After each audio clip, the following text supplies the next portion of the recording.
episode on YouTube.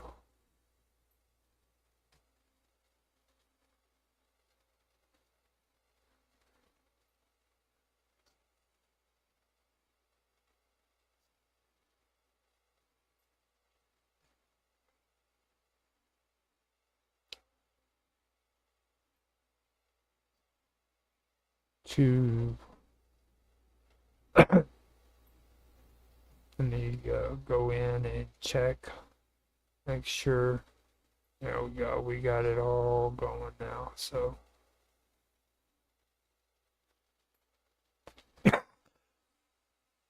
excuse me. So until the show starts, I'm gonna put a little bit of music on for you guys, and we will be right back with some stuff.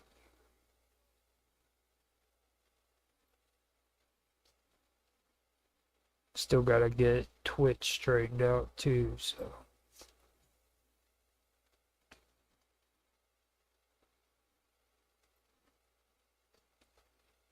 Let's see here. Put some music on for you. Got some stuff that just came in from Austin Todd.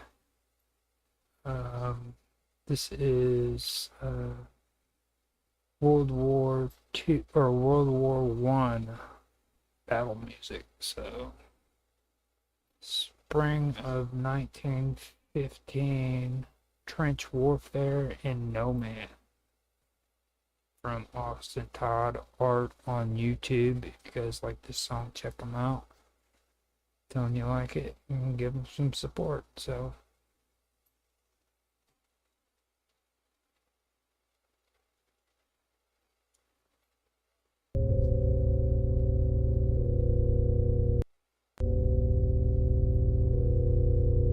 just like this song, check them out.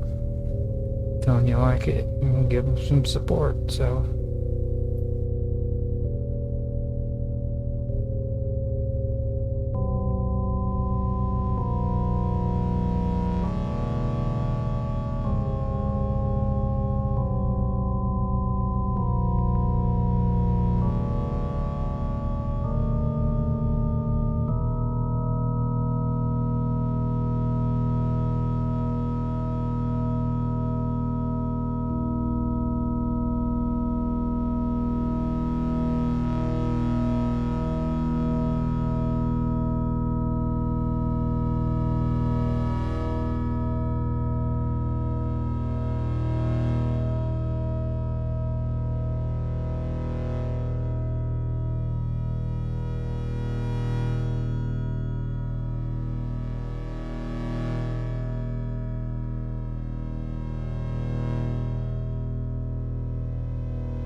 spring of 1915, we lay hunkered down muddy trenches, listening to distant machine gun fire and the roar of artillery bombardments. Still both sides dug in deeper and held out with the sense of optimism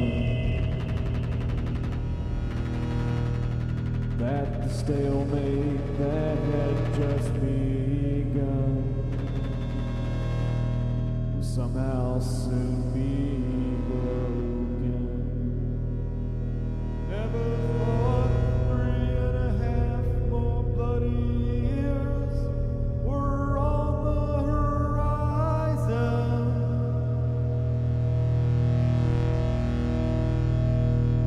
For the Western Front would move more than 10 miles in either direction.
grasp the consequences that would result from the warfare in the trenches, which was that it wouldn't break the stalemate, 'cause any attempts at breakthrough would be as suicidal as they were senseless.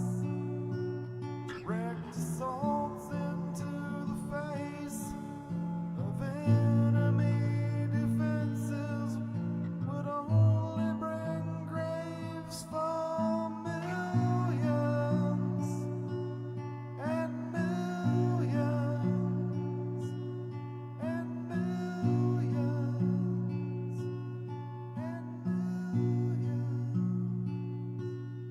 and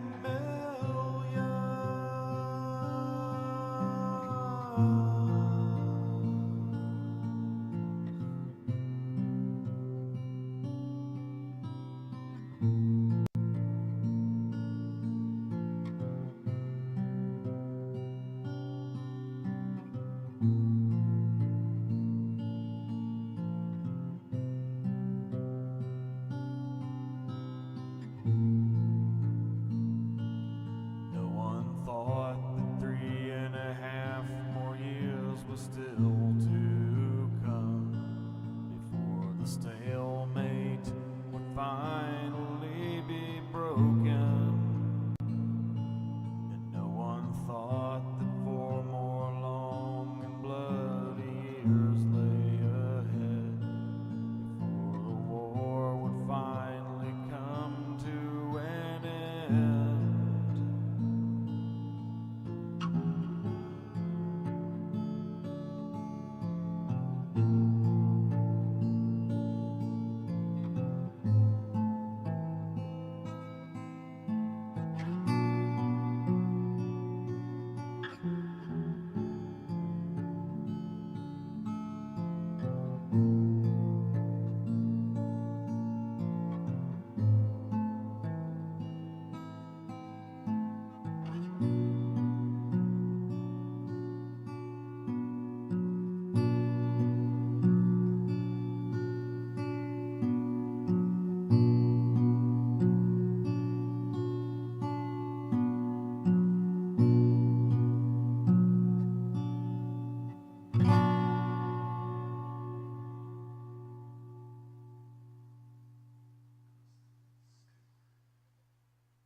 Night falls, drones in flight whirring through the sky seekers.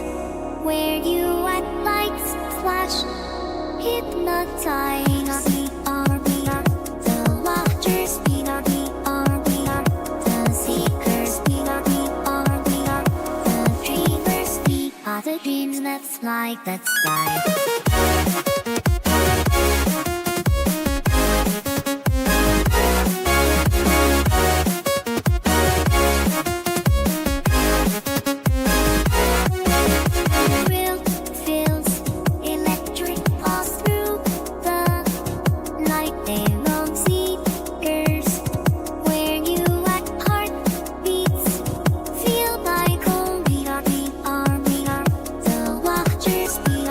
are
dreamers be other dreams. Let's fly, let's fly.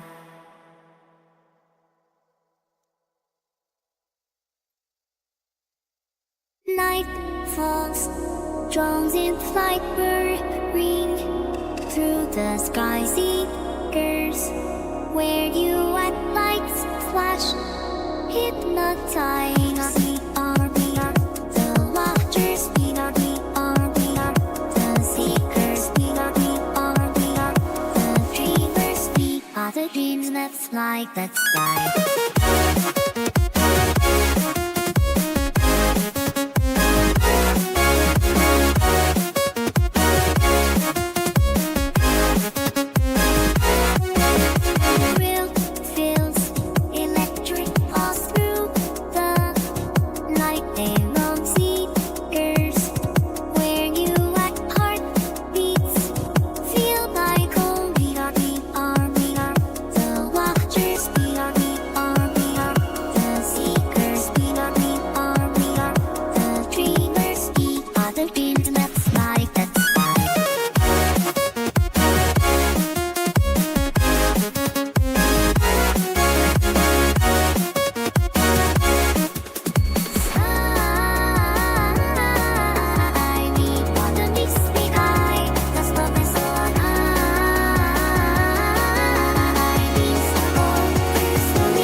We are the watchers. We are the seekers. We are the dreamers. We are the dreams. Let's fly, let's fly.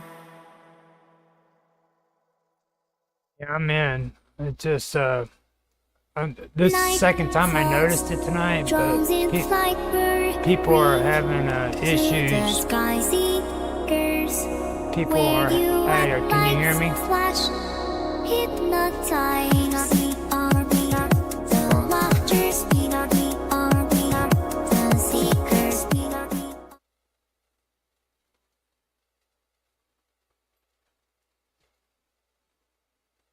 With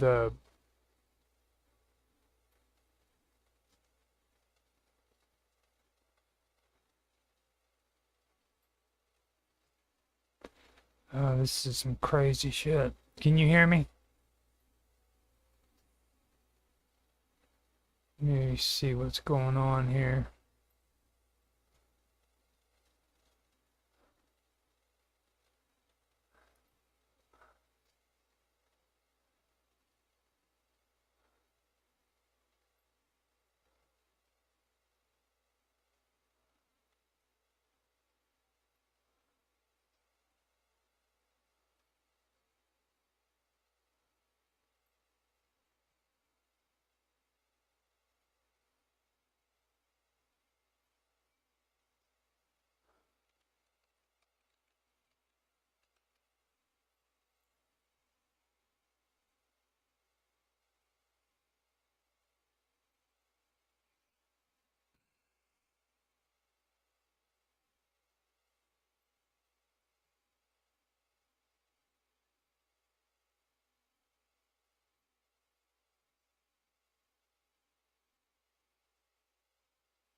I am fine.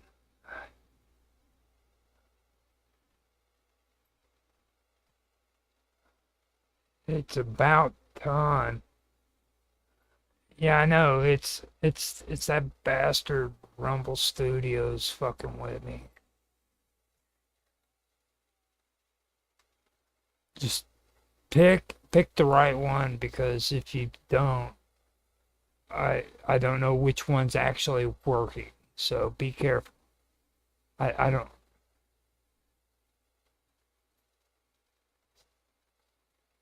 Okay, I hate being rejected. That's what I was getting ready to say, man. I hate rejection. That's like a chick kicking you in the balls and saying, "Yeah, get out of here, dude."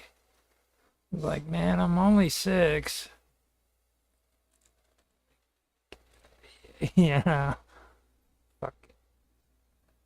Yeah, 6 years old and freaking this like 16-year-old chick just kicks me right in the balls, dude, and says, "Get out of here, you little punk. How dare you grab my boobs?"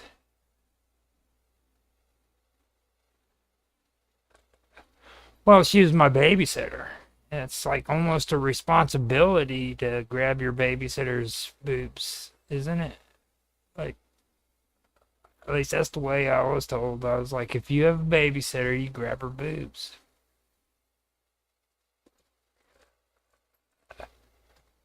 It was the 70s. What can I say, man? I don't know.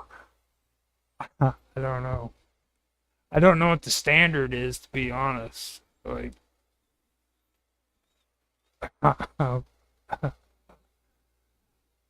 man, I miss hanging out with you two. I swear I did. This whole freaking 2 weeks has been hell. I've been just doing one thing right after the other. And thank God freaking Jaffe freaking canceled out on his stream because I was like in a dilemma. I was going to do this one on one computer and then go into the front room and do the Jaffe's interview on another computer.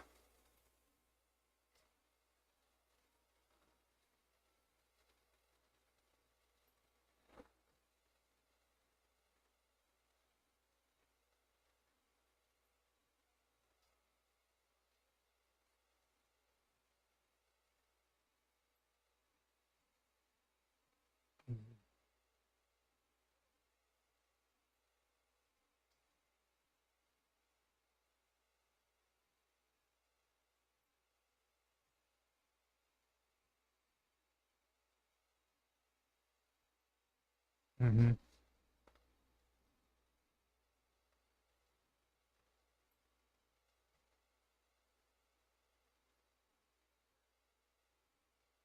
Yeah, give it time.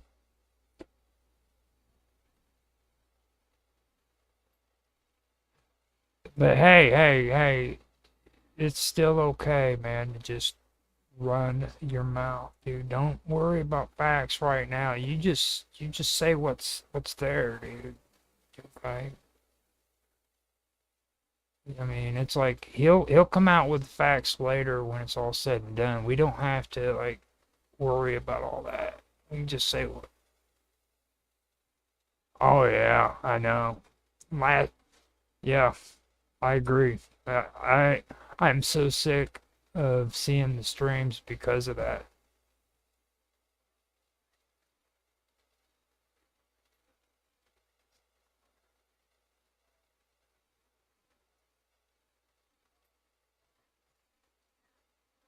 Hmm.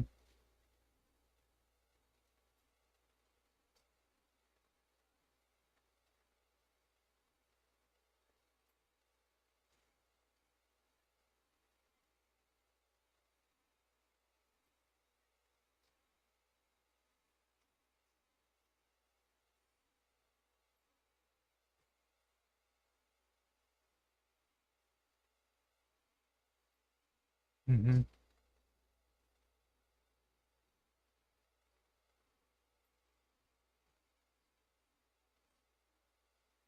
Yeah.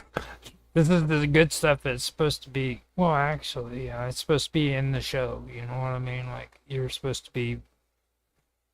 Don't give up the bread and butter before the.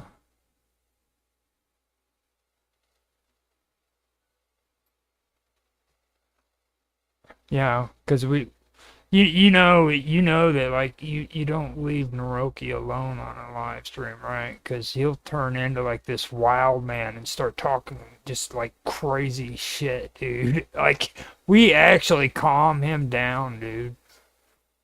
We we we calm him down, believe it or not. Have you listened to him when he has to do a solo?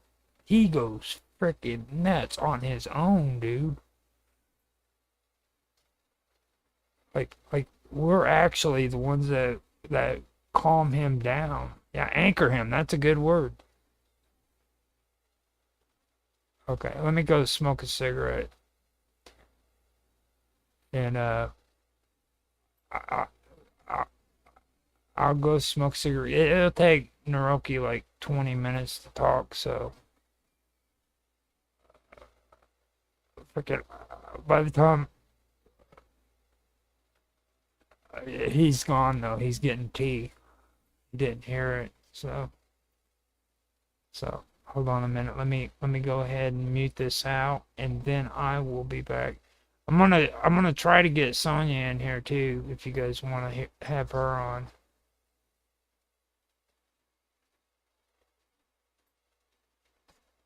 Yeah. Well, I don't know. She's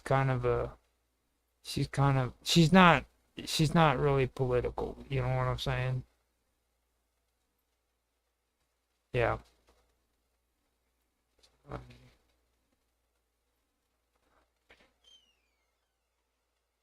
Okay.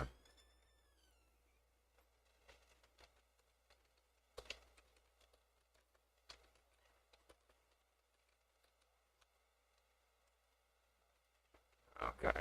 I will be right back. I just sent her a link, so she could be coming in, and I'll be right back.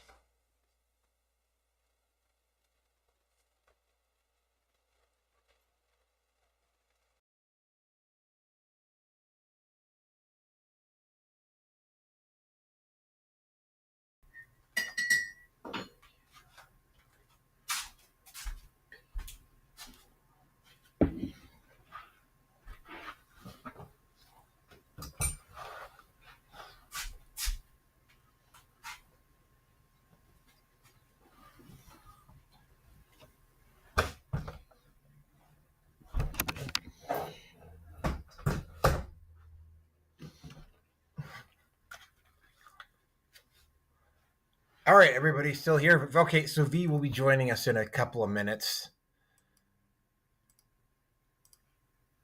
Okay.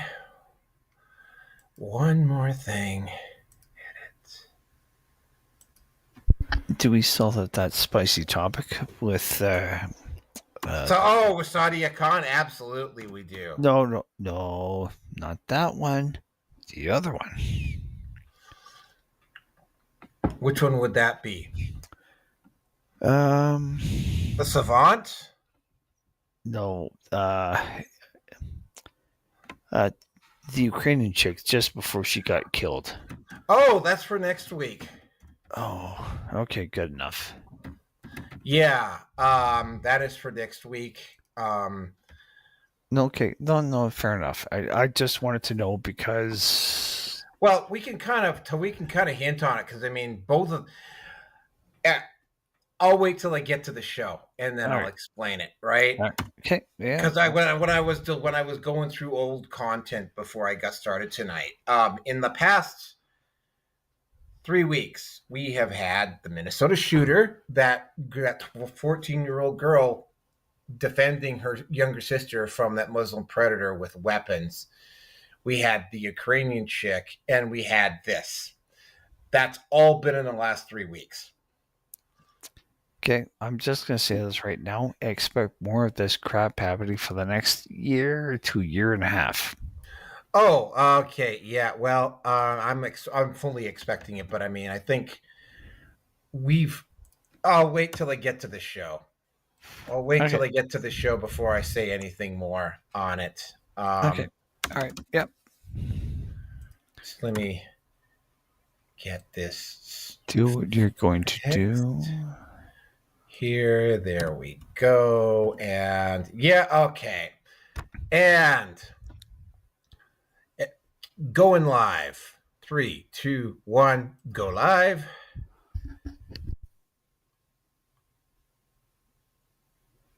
Going live. 4, 3, 2, 1.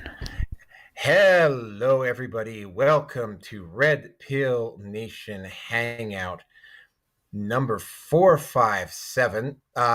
V will be joining us later, but with me tonight, we have some of the usual suspects. Start out, Rearson, introduce yourself, and welcome back.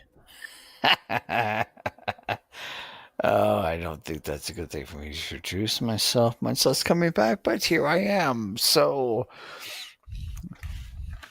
I will. I got nothing to say. It's going to be interesting. It's going to be spicy to some degree or another. And yeah, I'm going to leave it at that for now. And of course, Roger. Who I don't think is going to be available. So let's just move on. And when Roger gets back, he will introduce himself and we will go from there. Okay. Oops. Oh, oops. I was about to announce yes. I've added Oops. my I'm boobs, sorry. not boobs. No, Oops. no boobs. Oh, well, Sonia wants to join in. Okay. Yeah. Oh, this is interesting. Okay. Okay, Sonia heard the word boobs and she just jumped right in. Oh, good Lord. It's going to be one of those shows tonight, folks. It's going to be one of those shows. Sonia, introduce yourself. And now Sonia's not introducing herself. Okay, everybody's shy tonight. Unmute yourself, please, Sonia. Okay, we're gonna have a full house tonight, I think. Oh, hey, Sonia. Introduce. She's waving. Oh, there we go. And she's. Oh, yeah, you're muted. I can't hear you, Sonia. Okay, I can't hear you. You have to fix your sound.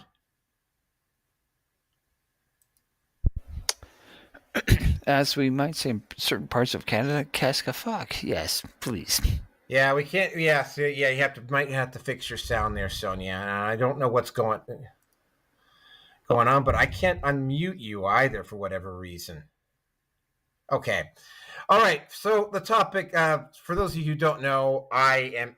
Other site news. I have officially, my total combined moat has officially passed 900 subs in total. Sonia, are you there? Can you hear me? Yes, I can hear you now. Yay! Finally. Woo! Yes. Yeah. So exciting. Yeah, I'm here. Sweet.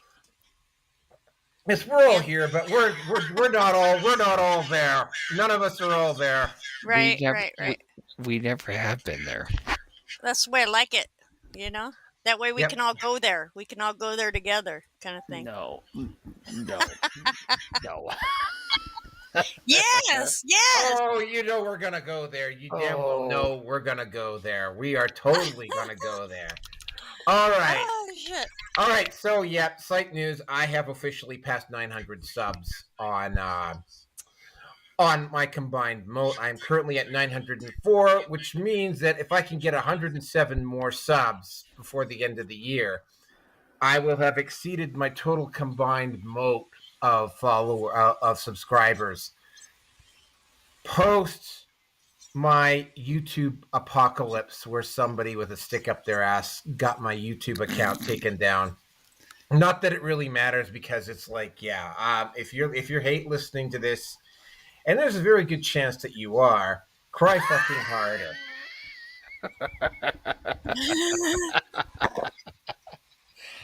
Oh, good lord! Are you saying? Oh, Roger, introduce yourself. Oh, Oh, my name is Roger Hanson, and I'm here all the time.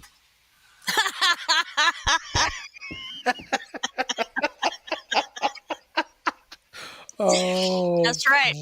fuck. Okay, all right. Sonia, did I delete your photo by accident here? Maybe I Maybe. did. Okay, let me just take a look here. I think I've got something with you here. Okay.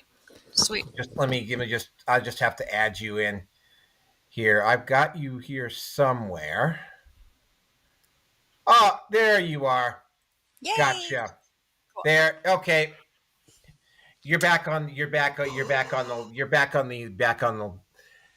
your avatar is back on the list. I got the one with the whirly gig thing. So Okay. okay. So yeah, so I am past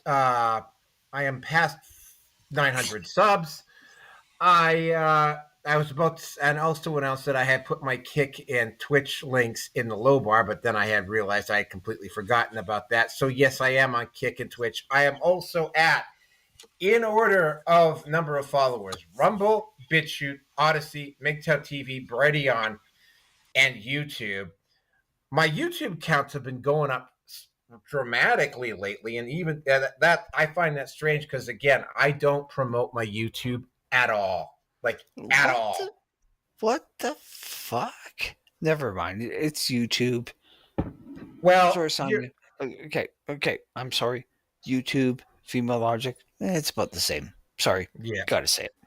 All right. Well, here's the thing about it is that I mean, what I've been doing on YouTube, I've been doing it for all the other sites as well, but I've been posting up certain Manosphere content creators, Paul Proteus, Sunrise Hoodie, Sydney MGTOW. I've been posting up their stuff that got removed from YouTube and posting it up at my site under archived content. So yeah, I think that's probably one of the reasons why I'm getting, and I have a release schedule. Not That paying. that sounds logical in a rather strange sense. But Yeah, okay, and it's like continue. I don't like I say I don't promote it at all, but it's like yeah, like these are guys that definitely deserve to have their content out there, and of course, right, YouTube being YouTube, of course. We haven't done a story on YouTube in a while, but there's certainly plenty to get pissed at them about, especially right now. Not so much around censorship, but around how they're acting financially. But that's neither here nor there. So anyway, other places that I'm at: Facebook Minds, Gab, MeWe, Getter, TLB Talks, and yeah, I think. I'm also actually, believe it or not, I'm actually also at. If I can bring it up here, I am also at some very obscure places. I am at Parlor. I am also on Instagram. That link is down below. I have a Twitter that I don't use. That I use more for information gathering purposes, and the link is not in the I profile. use it for porn. Of course, you use it for porn because you're you, Roger. Chicks that freaking put their mouth to the microphone and go. Okay, yeah, all right. That we're talking about Amaranth did it whilst wearing a horse head too. By the way, I remember that because that got passed around. She got passed around. You talk.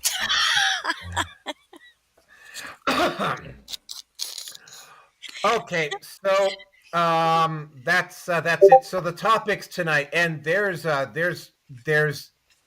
few of them.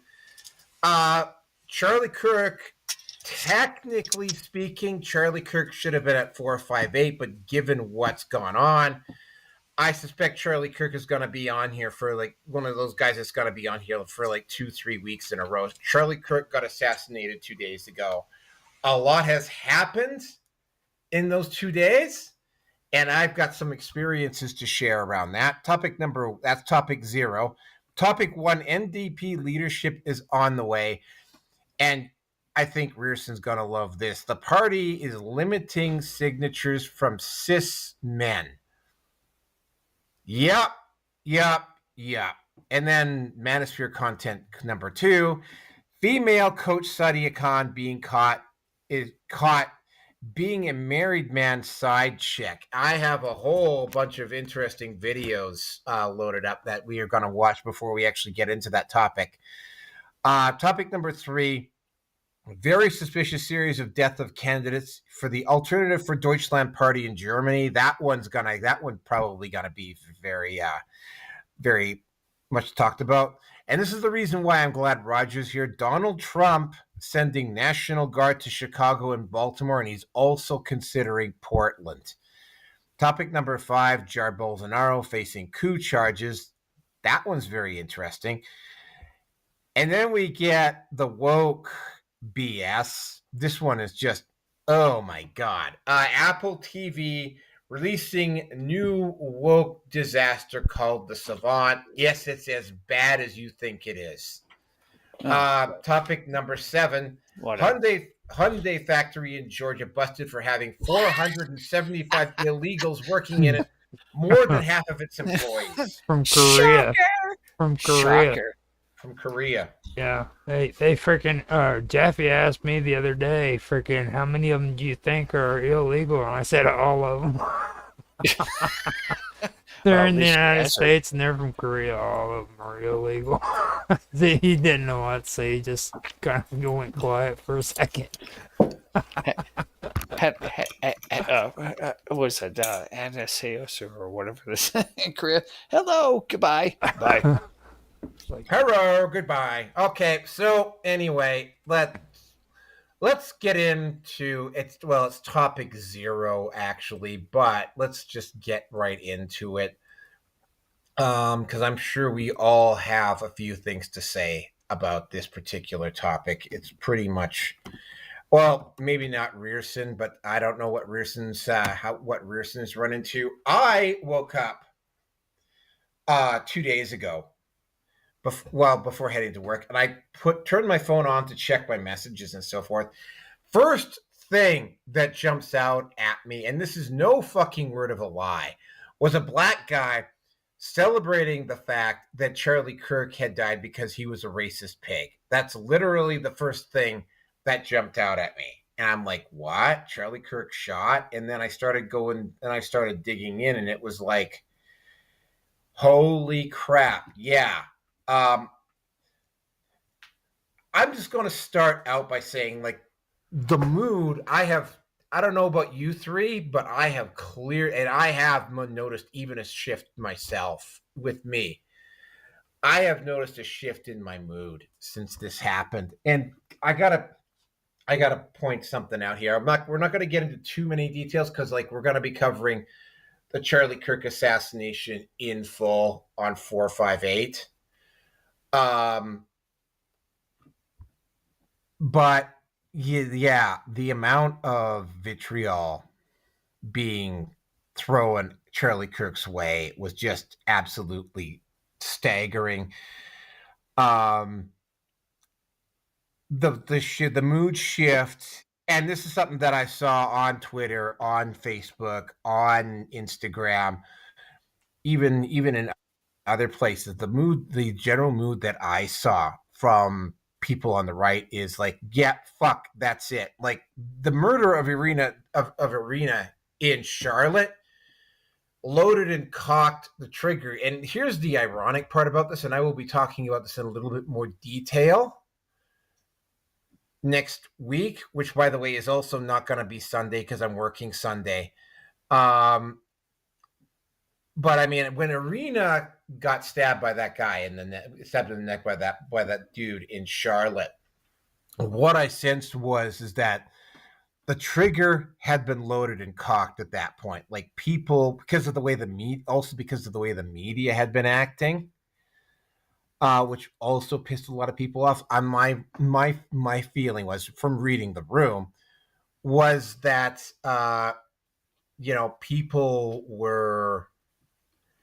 I think they had pretty much had it and there was like one more major mistake from the far left, and it's going to be, it's going to get ugly. Like, it's going to get really ugly, and it's going to, like, I mean, like, a limit had been reached, is what I'm basically saying here.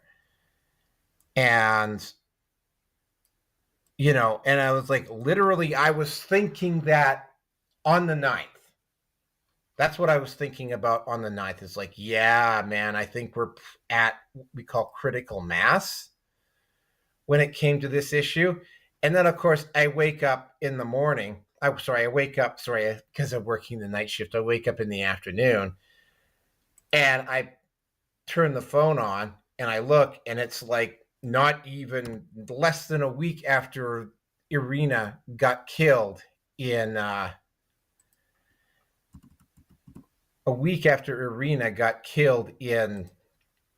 Charlotte, this happens. And like, the first thought that crosses my mind is, oh shit, they've done it now, right? And almost immediately upon looking at the events, looking at what happened, and I saw the video of Charlie Kirk, which, by the way, despite some people whining and screaming and telling me that I'm an asshole because I want to share that video, yeah, I do have the videos saved on my hard drive.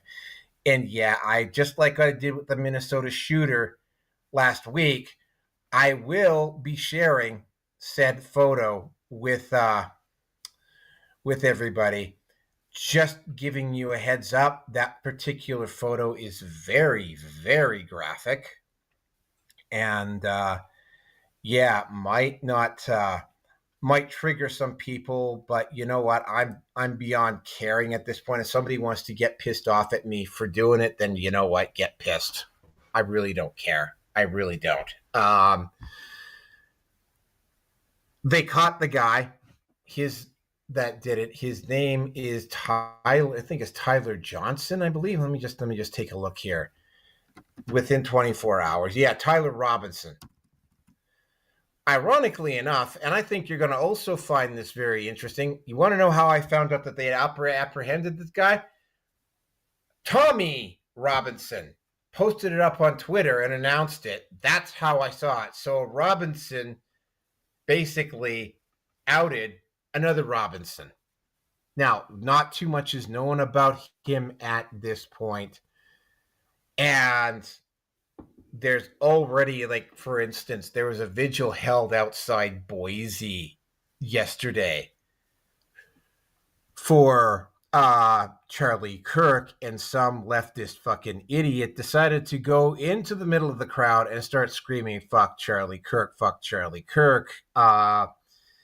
It took about 30 seconds for that idiot to get ripped off his scooter and basically pretty much fucking curb stomped.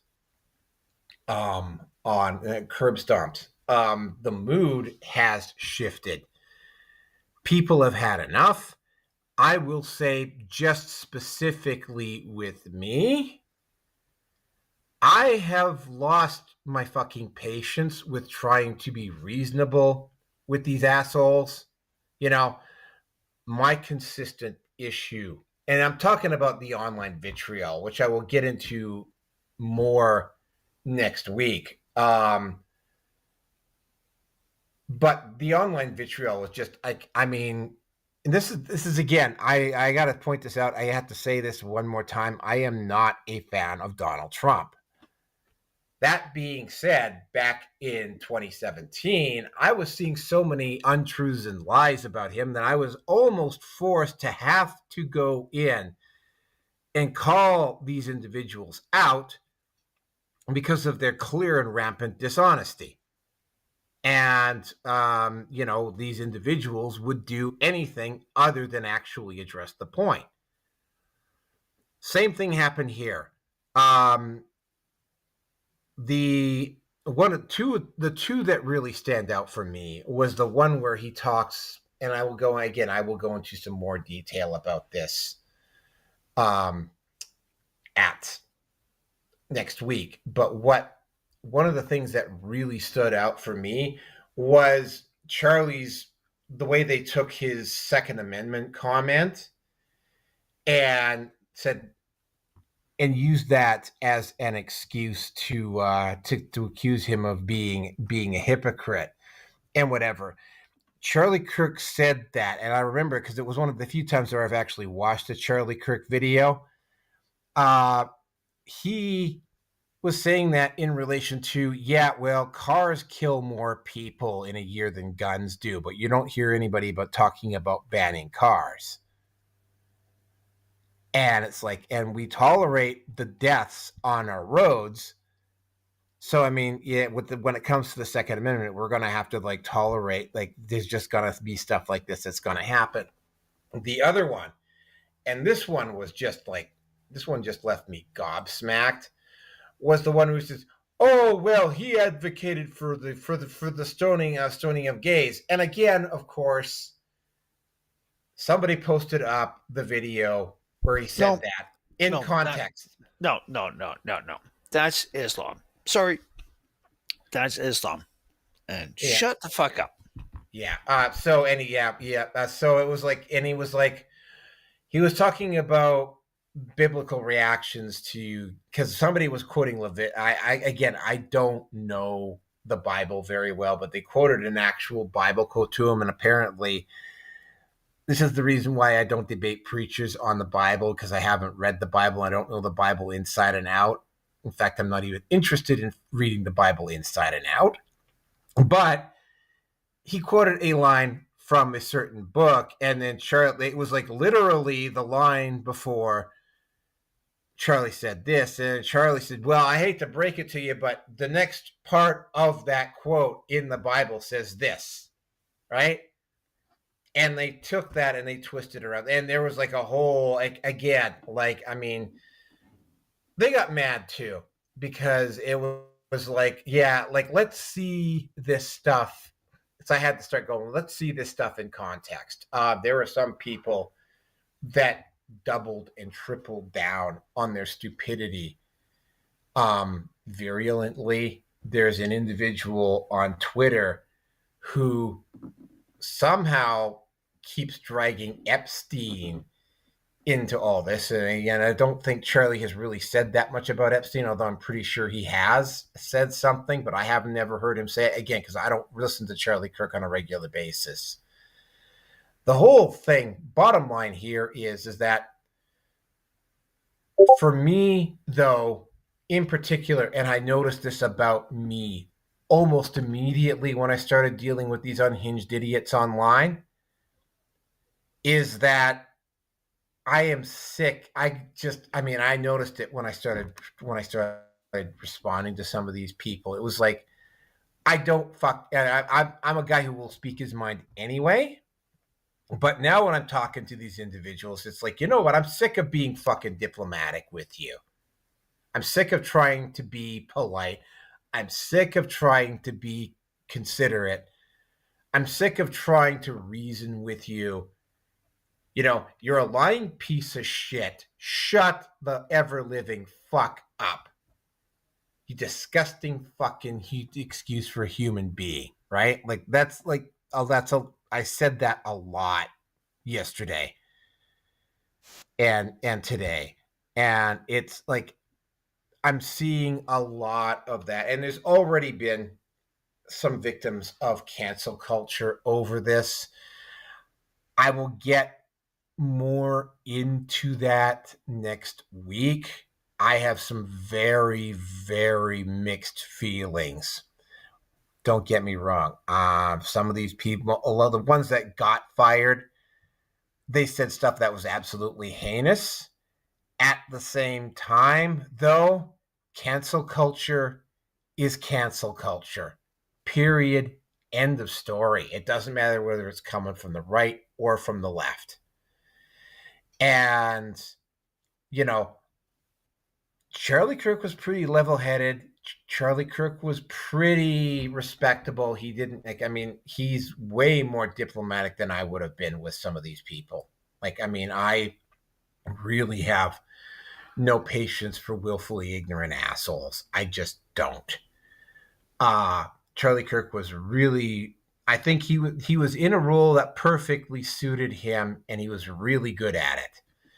Now, I have some personal I always had some personal reservations about him. Like, I don't usually get into this on this show, but yeah, I am an atheist. Charlie Kirk is a Christian, and I think all four of us on here, I don't know where the hell V is, why he's not jumped in yet, but apparently he's not here. I'm going to have to send him a message here. I'll tell him the gay aliens are waiting for him. That's what I'll do. There we go. No! No! No! Leave me alone. There, we're started. The gay aliens are waiting. There we go. Asshole. The gay aliens are waiting for you. Kiss, kiss. There we go. No. Thanks, but no. I'm not talking to you. I'm talking to V. No ball gags or anything else along those lines. No Fagwar 6969. So anyway, I'm sure all of us have got some stuff to say. I had some reservations around it. Also, inside the manosphere itself, Charlie Kirk was considered something of a tradcon cuck. I'm not saying that made him a bad person. It was like the general consensus in the manosphere about Charlie Kirk was that anything he had to say is specifically around relations, because I mean he's married with kids, and he has been married with kids most of his adult life. His anything that Charlie Kirk had to say about relationships in the manosphere needed to be taken with a very strong grain of salt. But he was very diplomatic. Was he perfect? No, but he was perfectly suited for the job that he got, and he built himself up from almost nothing on it, which is pretty damn respectable. I'm just going to finish off with this. We hit a critical mass on this. And with that, I will. Okay, we'll start in order here. We'll go Sonia, Roger, and then Rearson. So Sonia, you're up. Okay, fantastic. Yeah, that was really crazy. You know what? And there again, I know Roger kind of told everybody earlier I'm not political, which is super true. However, what I noticed is that I haven't heard anyone saying anything about the 9/11 anniversary because of all this. So that's kind of my 2 cents on that. I will hold on a second here. Yeah, Rearson. no. Cash Patel and John Bongino did do a brief appearance at New York, and then flew straight out to Utah on that day. So yeah, they did do something, but it wasn't very much. Okay.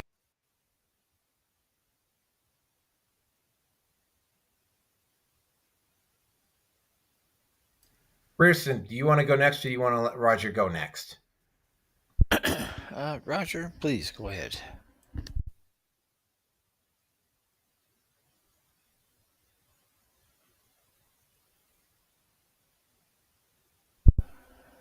Or maybe not. Woo! Roger. Roger! Hello. Row. Row. Row. Oh, he had to go. He had to go pleasure himself. I'm gonna leave that one alone because Ditto. not going there. Yep, not going there. Okay, okay, Rearson, you're up. So take it away. Well, I've tried to look at the whole thing from a more spiritual perspective, and once the shock settled down, it came down to it's like, I think this was a contract. I won't go into details right now, and I did put up on Facebook that I think Charlie Kirk and his assassination is going to be the shot that will be heard around the world. Not necessarily in terms of mainstream media, but I think within conservative circles, it is going to be. There's going to be hell to pay for this one. And the other thing came down to it being is like the left declared war. I'm not happy with it, but it is and it will be what it will be.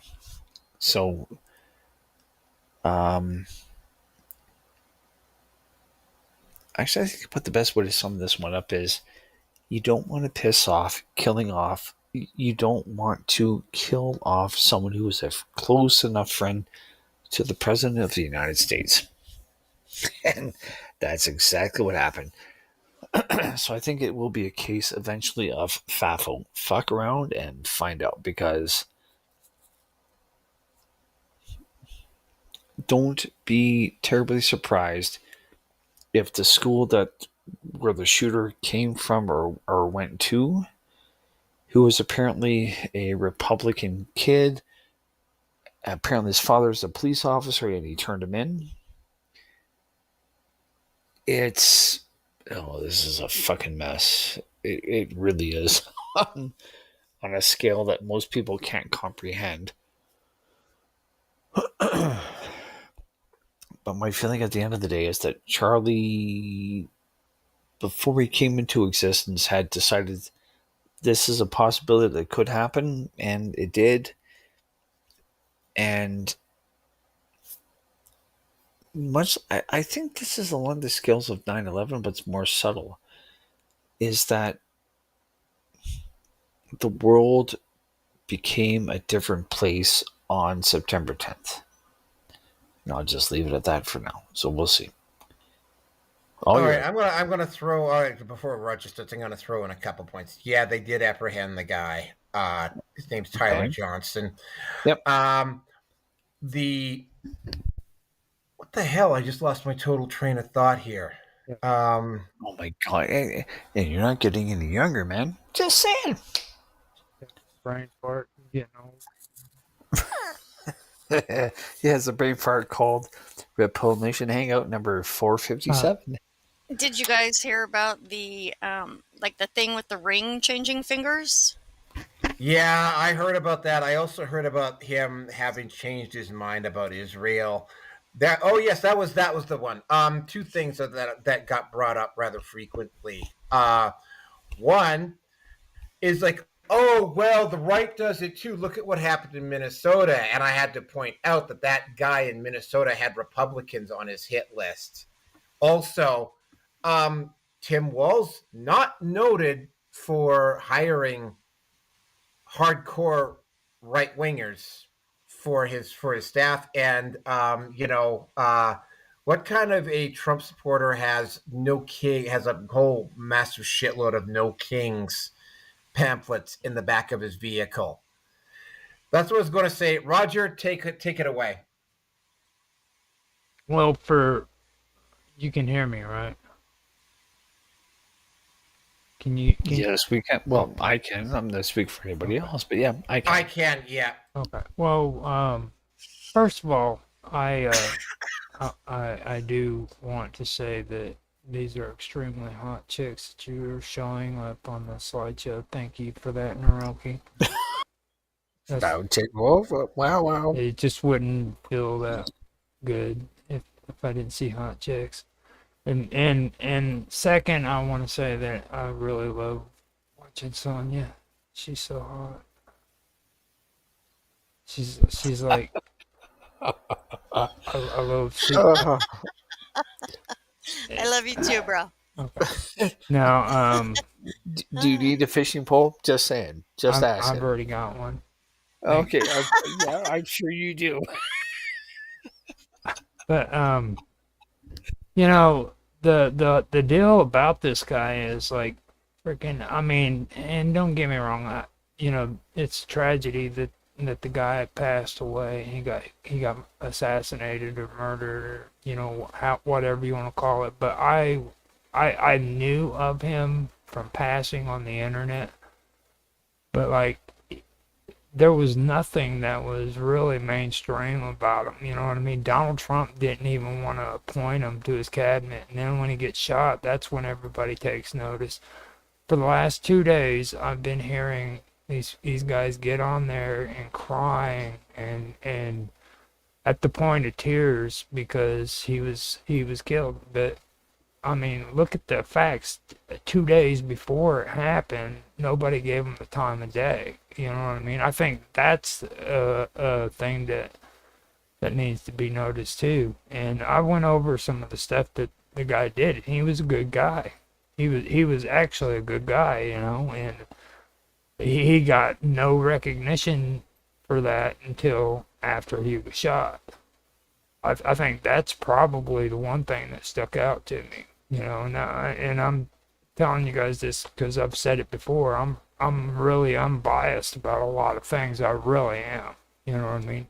I don't like the fact that when I get on the internet for the last 2 days, they've turned this man's death into freaking a shit slinging contest. You know what I mean? It's turned into a shit show.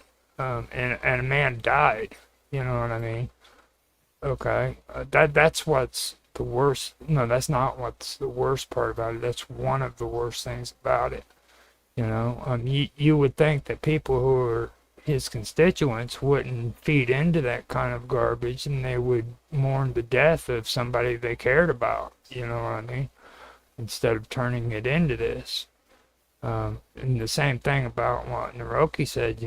I've heard that clip too. That was horrible. They were getting up there and they were freaking having a celebration that he was murdered. I can name people that are 5 times worse than he is. There's a guy that used to be out in the early 2000s. I don't know if he's still around, but his name was Dix. He was straight up white supremacist. He didn't deny it.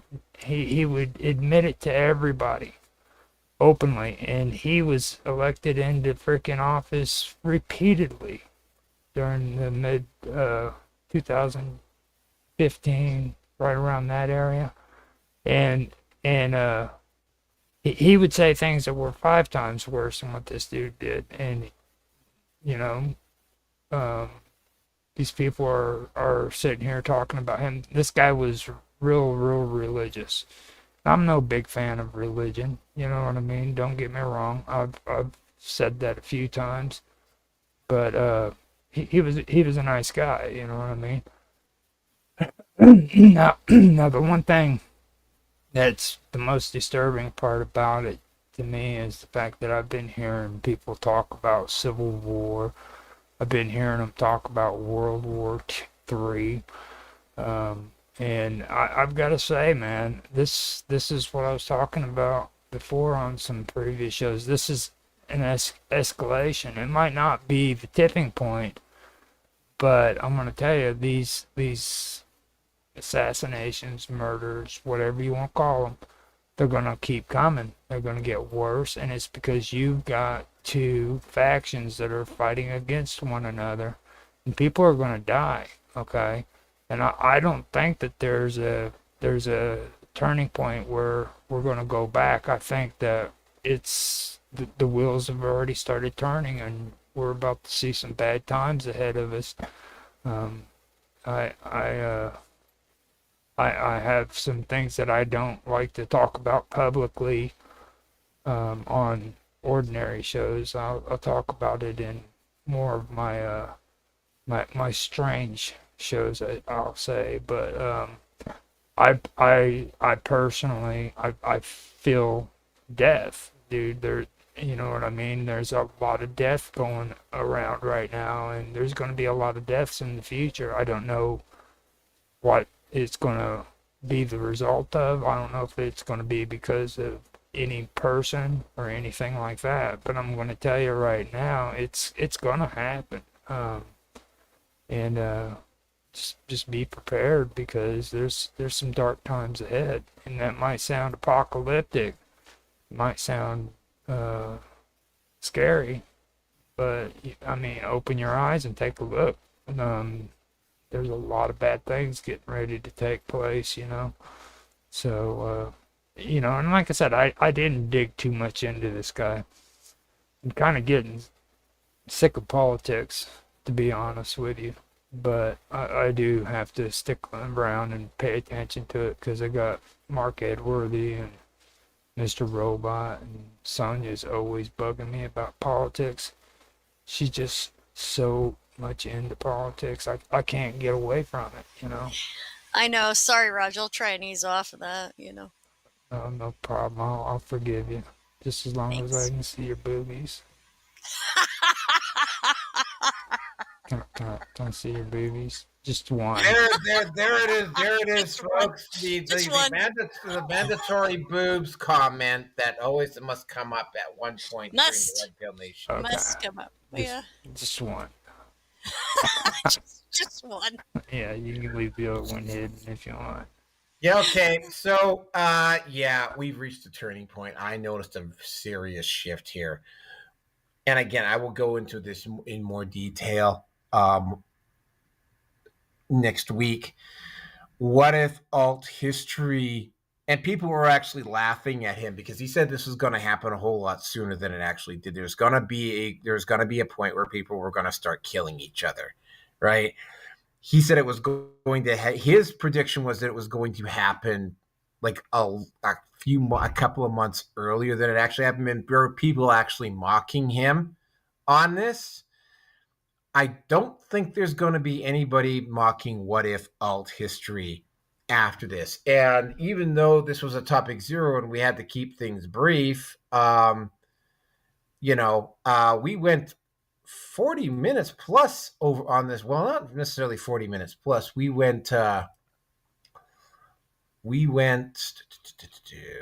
the hell am I? Where am I?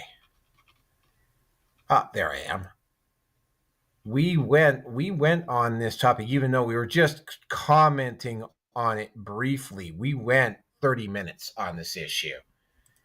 So yeah, I think it's time for us to move on to the next topic here. The next topic I think you're going to find very, very interesting because it involves and I will just get into it here in a second. But yeah, I've got a couple of videos about her.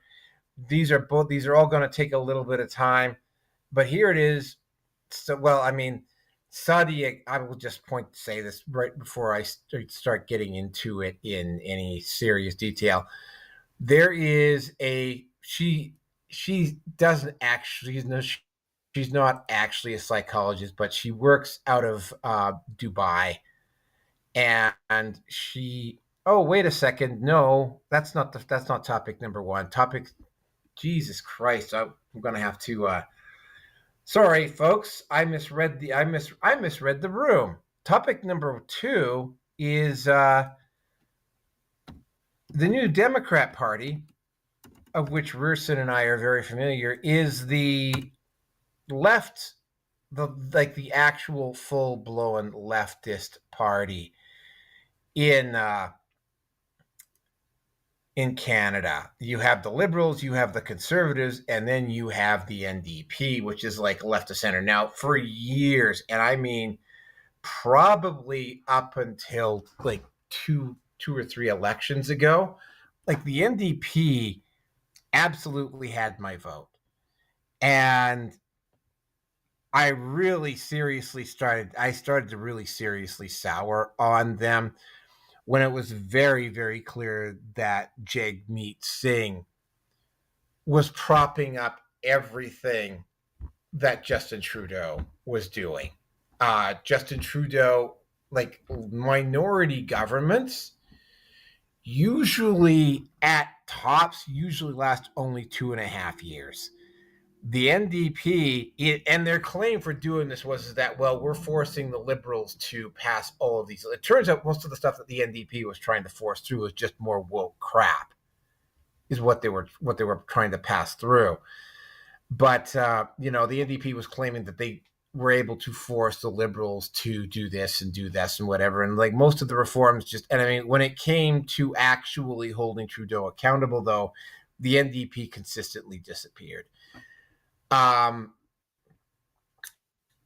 There were a couple of NDP MPs that got caught being exceedingly dishonest, including one, and we covered this on the show, including one NDP MP that got his bullhorn basically it backed against his face and left a little bit of a scar, and he claimed that he got assaulted. That was his claim for assault. There was also one of the other big ones that I think was probably a turning point for me. And yes, this actually happened on the floor. Yes, it came from Rebel News because Rebel News had a reporter at the NDP convention in Hamilton a few years ago. An outright almost riot broke out on the floor because there were people in the New Democrat Party that were just getting sick and fucking tired of all this leftist crap and actually put out a challenge vote on Jagmeet Singh. And it got really testy. And this actual, that will get to the point here. What actually happened there at one point, and this did, like, the person running the speaker, the main floor, and the speakers in the floor, literally said, and like she did say it, white males go to the back of the line. Yeah, the security and the police had to be called into the event, and Jagmeet Singh got an overwhelming mandate to keep going, so he did. But you're going to love this. They finally get rid of Jagmeet Singh, and they're having a new leadership convention, which is what you would expect after what Jagmeet Singh did. You have to get X number of signatures, and you have to put down a deposit in order to run for the head of the New Democrat Party.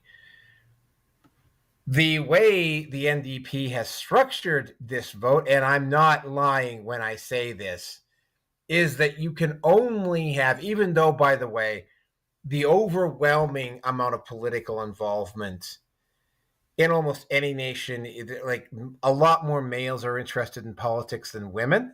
But you can only have, and this is no word of a lie, 50% of those signatures can only be cis white males, and you have to specifically go to feminist groups, you have to go to work organizations and whatever, and you have to get them to sign in order to run. So basically what they're doing is they're guaranteeing that there's only going to be woke individuals running for head of the New Democrat Party when it comes time for the leadership convention. And there's not going to be, like, there's not even going to be any what you call shit disturbers, for lack of a better term, inside the NDP running as protest candidates. Basically, what the NDP has done is like they've singled out cis white males and have not, and are limiting their ability, or the males in general, and they're limiting their ability to participate in the process. And what they're doing also is that there's not going to be any protest candidates. Like, there's not going to be a candidate go up there when they have their leadership convention in Winnipeg, and he's going to go up there, and even though he has no chance of running, so what he's going to do is he's going to sit there and he's going to excoriate the NDP for being such a bunch of woke idiots and supporting Trudeau for 4 years.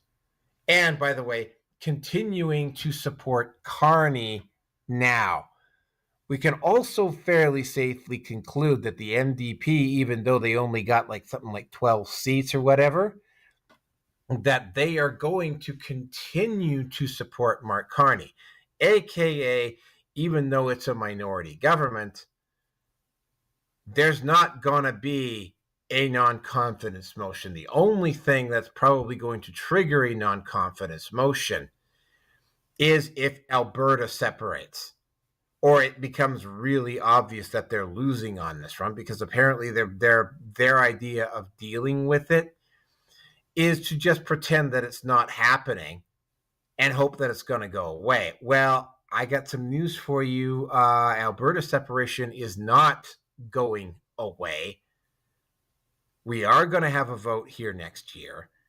I know which way I'm voting. I think Rearson knows which way he's voting. I'm absolutely signing the petition when I find it, or when it finally gets, when the actual official petition finally comes out. Like, I'm absolutely going to try and sign it on the first day.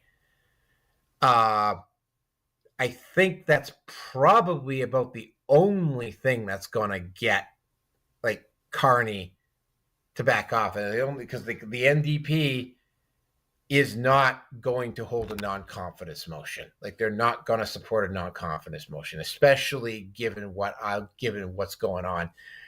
And in fact, they're at the point now where they're even, and I suspect this is one of the reasons why they're doing it, they're even trying to prevent protest candidates from even running, which is part of the reason why they wanted to limit, why you have to have certain percentage of signatures from woke organizations, just a certain percentage from women and a certain percentage from men. And it's like, because, right, it limits the ability for protest to take place inside the party. And with that, I'm going to turn it over to Sonia. That's a very vast topic, and I'm not sure that I can really comment on that. So I'm going to have to pass it on to the next person. Thank you. The next person would be Roger. So, Roger, you're up. Yes, it's Canadian politics, Roger, but yeah, if you don't want to comment, then let's just let us know.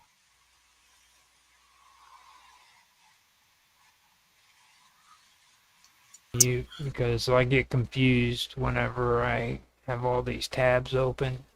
You know what I mean? So, the whole thing about Canadian politics is this, okay? You guys need to frickin' sort your shit out, because, like, I understand where Sonia's coming from. Like, frickin', I don't really understand Canadian politics all that well, because it gets complicated. And I've actually tried to do it, you know what I mean? And I mean, when it comes to confusion, it's more confusing than frickin' politics in the EU or frickin' in England. And the EU politics is horrible, okay? Now, when you say the petition, are you talking about leaving Canada and becoming your own? Oh, okay. There, you have to get, in order to run for leader of the NDP, you have to get X number of signatures. You have to put down a cash deposit, all of that stuff. Now, the petition you can only have 50, and this is literally what they said. You can only have 50% male signatures. You have to go to LGBTQ groups, and you have to go to woke organizations, and you have to go to feminist groups, and they have to make up the other 50%. Wow. Yeah.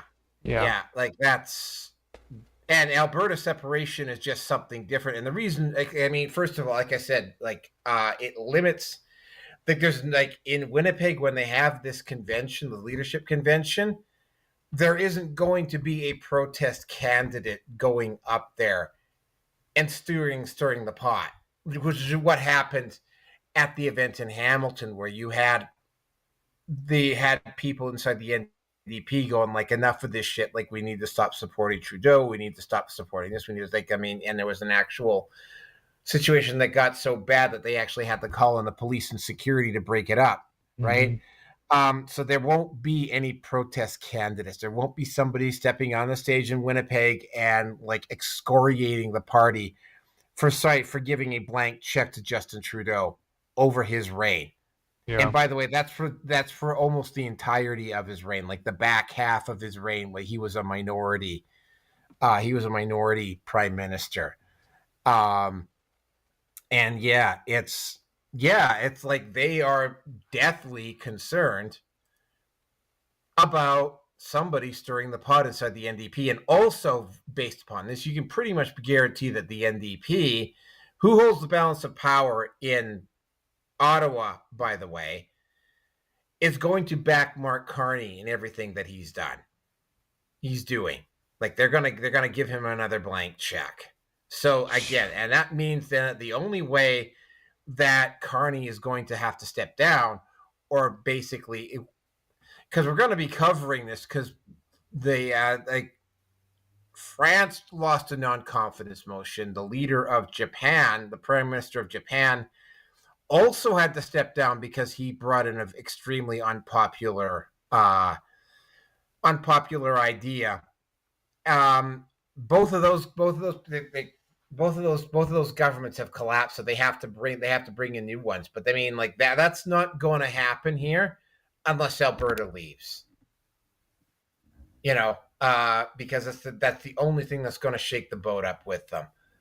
Anyway, I'm don't have anything more to say on this topic. I'm sure Rearson does, because this is definitely a Canada topic. So Rearson, take it away. It's your turn, Rearson. Wake up. Rearson. Rearson. Wake up. This is not happy fun time with the aliens, Rearson. Let's go. I know what he's doing, because I was just doing it too. I was trying to find naked chicks of Saudi Khan. I found some bikini shots though.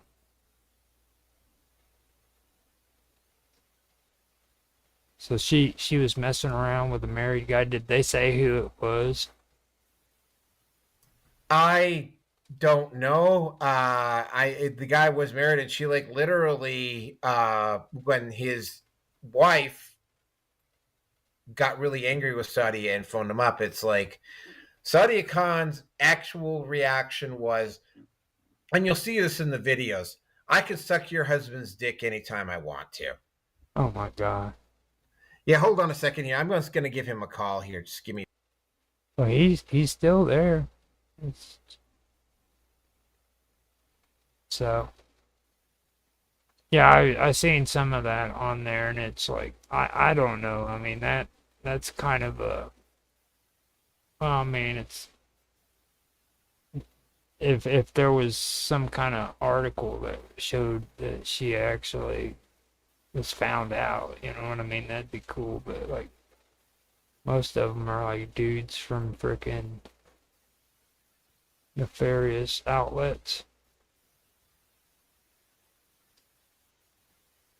But then again, there was that one guy too.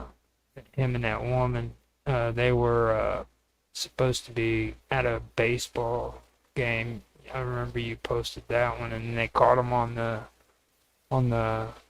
cam and stuff like that. So you never know with this kind of stuff. I just like looking at the hot chicks. And Roki finds all the hot chicks and posts them up here. What do you think about that, son? Do you think that's there? Oh, we can never have enough pictures of hot chicks on this show. Exactly. I agree.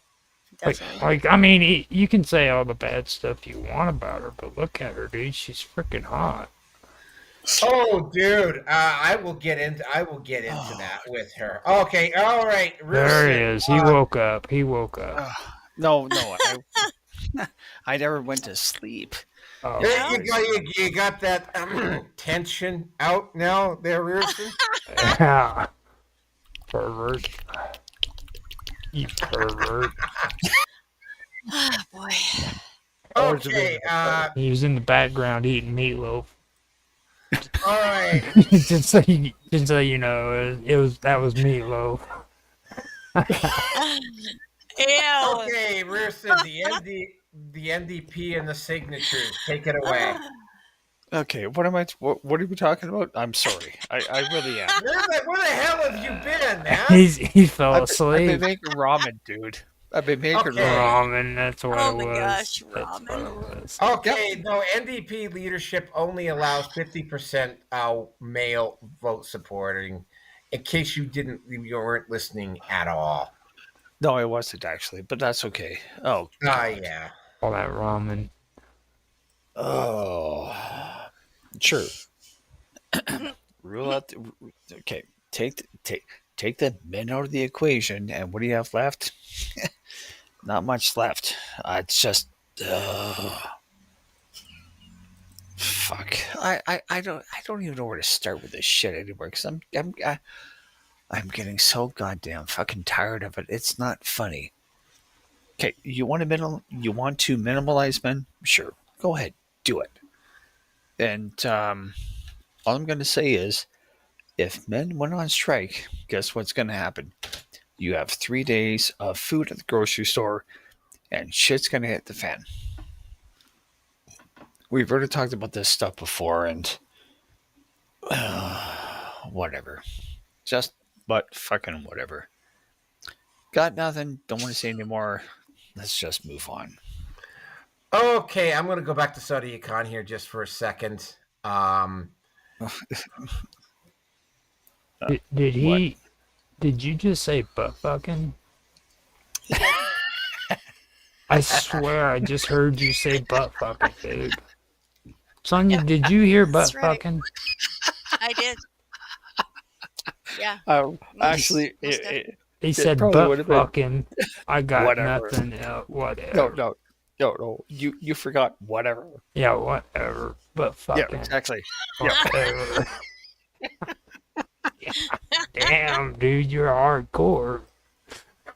I don't know. That is pretty hardcore. Yeah, it sure. is. Like, how do you say that in Canada, especially? Shit. But fucking whatever. You know, it's like, Oh my gosh. better not do that in public, okay? Because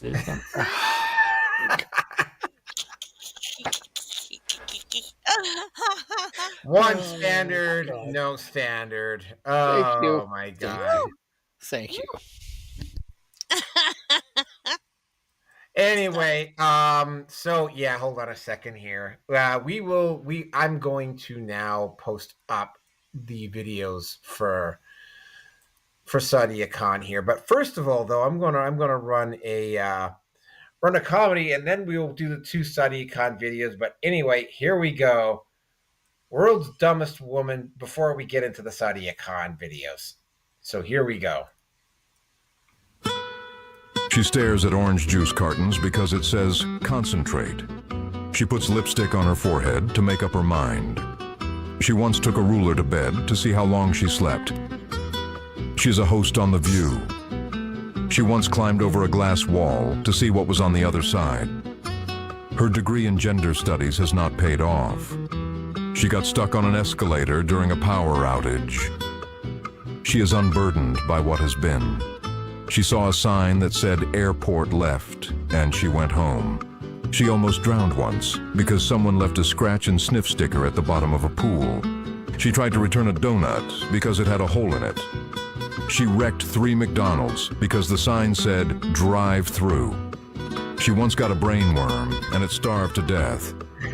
She is every woman you have ever met. She believes equal pay means getting paid the same for doing nothing. She got a tattoo of her name in case she forgets it. She studied for a blood test and failed.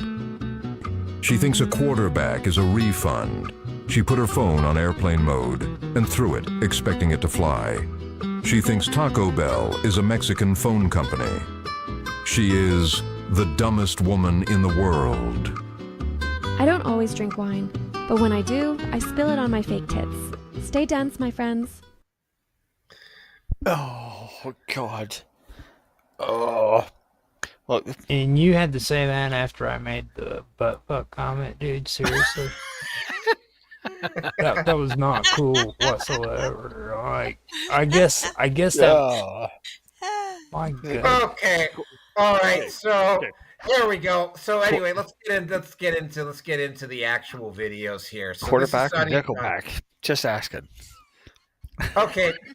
All right, so yeah, here's Sadia Khan 1. The combined, these are like 13 minutes in total, so we're going to be watching a lot of video content here. So here we go, Sadia Khan number 1. So I recently exposed Sadia Khan on my page for being a high-value woman, high-value man coach, but as we learned, she was a side piece in somebody else's relationship. Not very high value, was it, Sadia? But some of you voiced some credibility questions about the screenshots and the voice messages that it showed. After all, one of the clips was her literally saying, "I'll suck your man's dick on your wedding day, I don't care." I do about it. I'll suck his dick if you have an attitude, and I can do it today if I want to. Go on. And I can do it on your wedding day and your birthday. Okay. All of this made me want to verify it and maybe dig a little deeper. I did something bad, guys. I teamed up with YouTubers Abba and Preach, and we set up a call with Sadia Khan. And when I say set up a call, what I really mean to say is that we convinced her that Abba was on her side and that he was doing a call with her so that he could do his own puff piece to help her own PR campaign. Fortunately for Sadia, she just got 1 hour long of her confirming everything we already knew. Such as her confirming the phone number that she sent this dick appointment text from. We had the phone number already because this guy's girlfriend took these screenshots of his phone. You see it right there, ends in 3719. Here's the footage of Sadia confirming it on the phone. Also, just to confirm, I was given like 2 different numbers. I have one here. I don't know which one might be yours or maybe like the assistant. That says 971585497. Is that wrong? 3719? Yeah. That is correct. Oof, so it was you making those late night booty calls to another woman's man. Now, when she confirmed that number, she did not know that we had those screenshots of her sending those messages. Here's where she realizes that we have them. Abba puts it up on the screen on the meeting that they had. There you go. Okay, so it's got my teen's number on there. Yeah, because my number on there is going... Because that's the number that you get when you join my WhatsApp group. You can pinpoint the approximate moment that her soul leaves her body when she realizes she's caught. But so just to be clear, in 2021, you didn't have a relationship with this person. You guys weren't. Never had a relationship with this person. Never had a relationship, but when he said, "Nah, I'm getting you pregnant," you said, "Might as well." Never had a relationship, but you told him that he owed you dick. There is zero chance of me being somebody's side chick. I've got evidence of us. I've got pictures of us. We got married in 2022. We've got embryos in January 22. So we've got evidence that we were obviously together for way longer than that. And there it is, ladies and gentlemen. That's my theory. She doesn't want this out there because she was talking to this guy, sucking and fucking him, while she was courting the man that she's currently married to. To support my theory, the only thing Sadia was concerned about getting out was these text messages. Is there a way that we can avoid talking about the screenshots altogether? I know it's hard, and you can keep the original video up. I don't mind. You can do what you need to do. No, Sadia, there isn't a way. Enjoy the rest of your week. Wait, there's more. Sadia made the claim to me today that the audio recording of her saying that she would suck his dick on his wedding day and his fiance's birthday was AI generated. What Sadia doesn't know is that we already got her to confirm that it was her. Only in that moment when I feel like I'm defending myself, my go-to is to become rude and disrespectful. 100% my nature, which I really need to work on. This is definitely a lesson for that. I was like, who are you fucking talking to? I was like, if I wanted to, I could suck your dick on his wedding day. So there she is, not knowing that she's being recorded, admitting to the fact that she did make those phone calls. And here she is in my inbox saying that the police are investigating and they found evidence to support that it's AI and generated by some random dude that has nothing to do with this story at all. Sadia, just a word to the wise from one human being to another. The next time you decide to lie, figure out what your enemy has before you lie about it. Oh, wow. And here we go. Video number 2. Just a warning, this one goes on for about 10 minutes. So here we go. Okay. If you haven't seen any of the videos exposing Sadia Khan for her fraud and her abusive behavior, this is the video you need to see because I've got the smoking gun. So it's good that you're here. I was one of the first people that called her out and confronted her and educated people that she was a fraud and that she was unhinged. And a lot of people had trouble believing me. They may have thought I was being petty because I was jealous or something, but that's not the case. I feel very passionately about this purpose, this cause of integrity and professionalism and protecting the public from the likes of her. So this is how it went down. So these emails are dated July 18th, 2023, over 2 years ago. Now, I disagreed with her on a post of hers about age gaps, and she responded very unprofessionally. And I immediately thought, okay, this is suspect. She can't be a psychologist. Nobody would speak to anybody this way.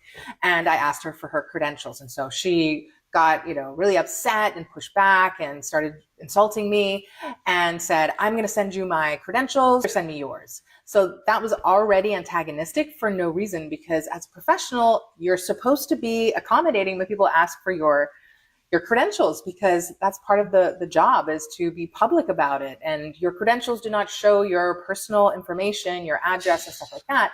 They are client facing, and you have to publicly display them so that it protects the public. So when she got so defensive about that, I already knew that I was going to get a whole bunch of BS from this woman, but I was willing to be proven wrong. And this is what she said in her first email. This is my DHA license, she says. I need an official apology from you and a copy of your license. I'll wait. Kind regards, Sadia Khan. So she included these two attachments, and I'm opening them here. This is her qualified teacher status, and she's got her name and her number, and she also shares a snippet of her Bachelor of Science diploma. This is what she sent me to prove she has a DHA license, which is the Dubai Health Authority license, her psychology license. That's what she's actually claiming this is. So I'm just going to scroll through the email chain. She's asking me to send my license, but I have never claimed to be currently licensed. I always say I'm a retired mental health professional, retired marriage and family therapist, mental health counselor with a PhD in counseling, marriage, couples, and family counseling. So I don't have to give her my license, but I do have pictures of my expired licenses, which I retired in 2019, but I sent her my doctoral degree diploma. And she goes on and on and on about how nowhere in my social media do I show my license. So why are you asking me? She's implying, like, why are you asking me for my license if you're not showing yours? But I'm not saying I'm licensed. So I give her my PhD diploma here, and this is what she comes back with. So you have a doctor in philosophy, which has absolutely nothing to do with couples counseling, which is what you sell. I'm going to come back to that, because next is the smoking gun. Here's when she says, I literally sent you my license number for psychologist, and you are out here pretending to have a credential in a few. So this is the smoking gun, because she is blatantly lying. She's saying that what she has presented is proof that she's a licensed psychologist. I believe she is falsifying the fact that she has a master's and that what she presents is a forgery. And there are reasons for that as well.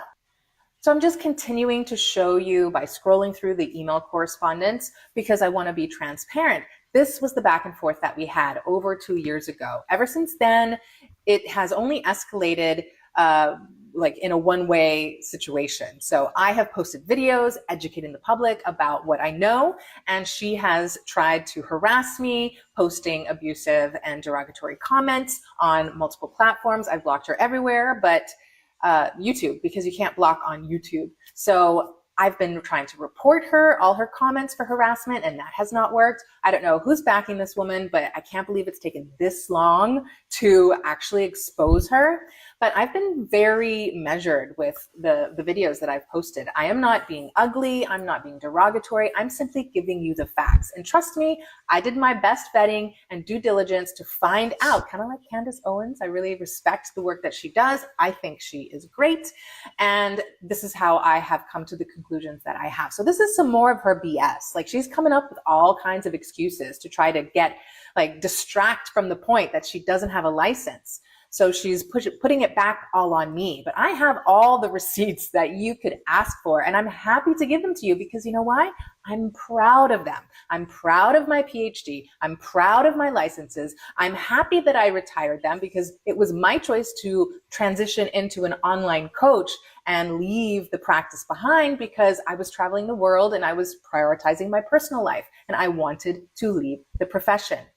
So here is the smoking gun that you have been looking for. If you have been, kind of giving her reasonable doubt, like, she's not actually claiming to be a psychologist. Yes, she is. She has since figured out that people are onto her, and she has been scrambling to try to cover her butt. So she went online to this place that has certificates of completion for various courses, and one was psychotherapy, one was, I don't know, relationships, and it's bogus. It's not formal education. It does not substantiate having any kind of clinical experience or degree in mental health, and she's just a teacher. And she can call herself a coach and she can do all that she's doing. She just cannot claim to be a psychologist. She has a bachelor's in psychology and likely does not have a master's. I know that she doesn't have any kind of clinical experience. Allegedly, she was fired from her jobs for bad behavior. And that makes sense to me because she's consistently badly behaved to everybody with no discrimination. So I'm sure that if people actually hired a private investigator or the police took this seriously, because it is criminal fraud here, she's defrauding innocent people who hire her thinking she is a actual licensed psychologist, and she's doing damage to them. She needs to be held accountable. She needs to face the consequences of that. I don't want her to, rot in jail. I want her to own up to her behavior and get the help that she needs. But some of the evidence that I have for thinking that her master's is fake is that when she would have been in her master's, the dean at the time, he's since died. But the diploma that she shows is of the new dean when she didn't attend. So that's weird. And there is a link that you can click and go straight to buy this diploma from the place that she claims to have a master's in. And it's a master's in education, not in psychology even. Her field of study that she claims that she has as her master's wouldn't even put her on track to get a clinical designation. So she is not a therapist in any way. She doesn't have any of that training. She is an academic bachelor's level psychology teacher, and she cannot misdirect the public and make you think that she is legit, because she is not.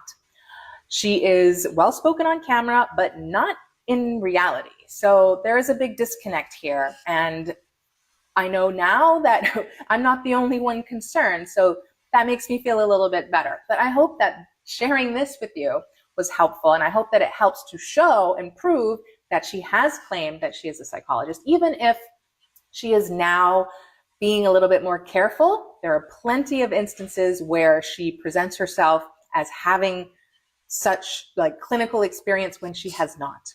And the last thing I want to leave you with is, I don't want this to come across as like a mean girl thing. I shared this in my stories, but this is just another way that I believe Sadia Khan is a complete and utter fraud.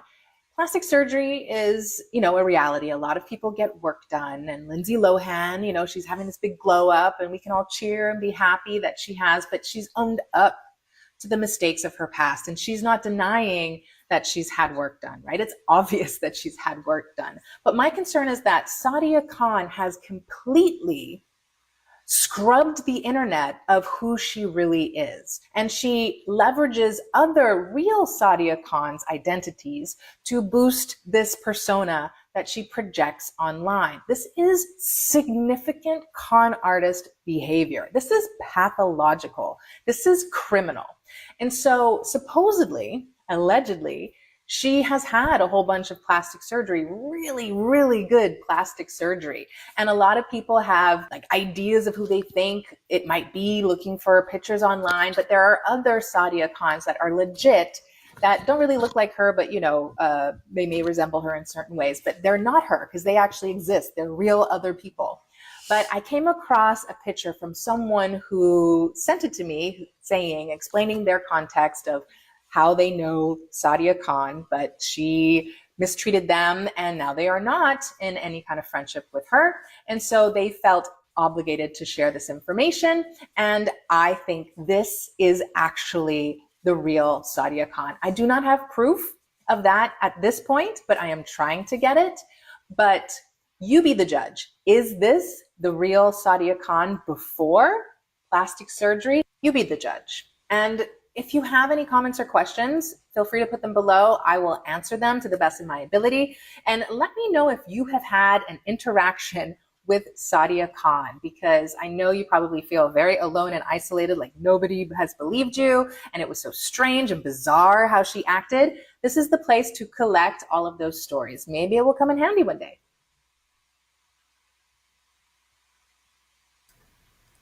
Okay, so first thing that popped into my mind when as I'm busy picking granola particulates out of my mouth here, the guys in the manosphere, like ones who keep simping out for a pretty face constantly. One question for you guys in regards to Sadia Khan.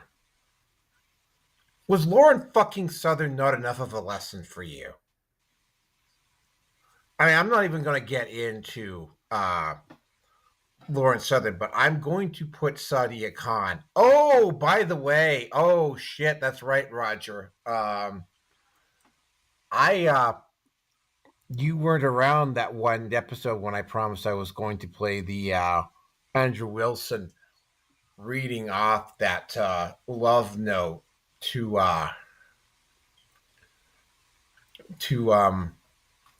when Lauren Southern wrote that love note to Destiny. Yeah, you weren't on for that episode, so unfortunately, but I mean,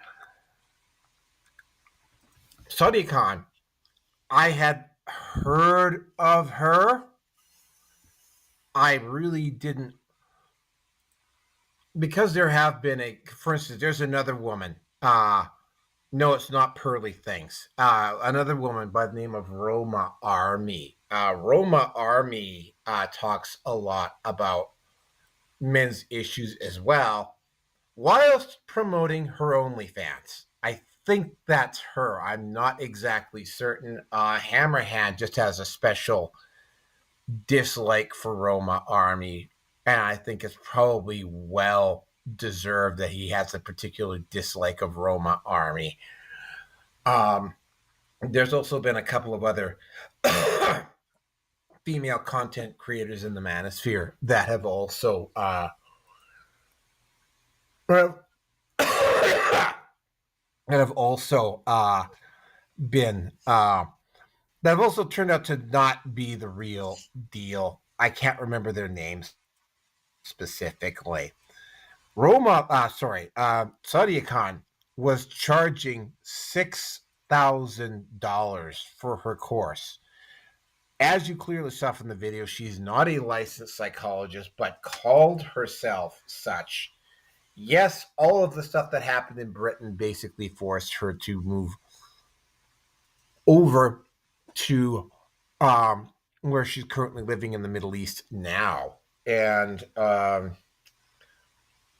probably for damn good reason, too, based upon what I've been hearing. Rollo Tomasi and Abbott and Preach were absolutely merciless of their roastings of Sadia Khan.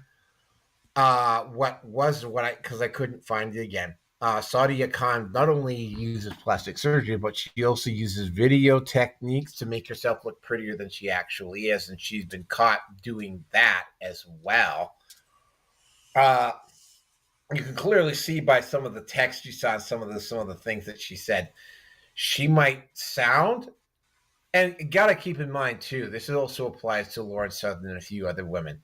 They sound really good on camera, but when you meet them in person, they're obviously not who they try to make themselves up to be. Sadia Khan has also displayed behavior which would be considered toxically narcissistic, compulsive liar. Like I said, I don't know anything about her course, and I haven't listened to any of her content, although stuff has occasionally dropped onto my feed about her.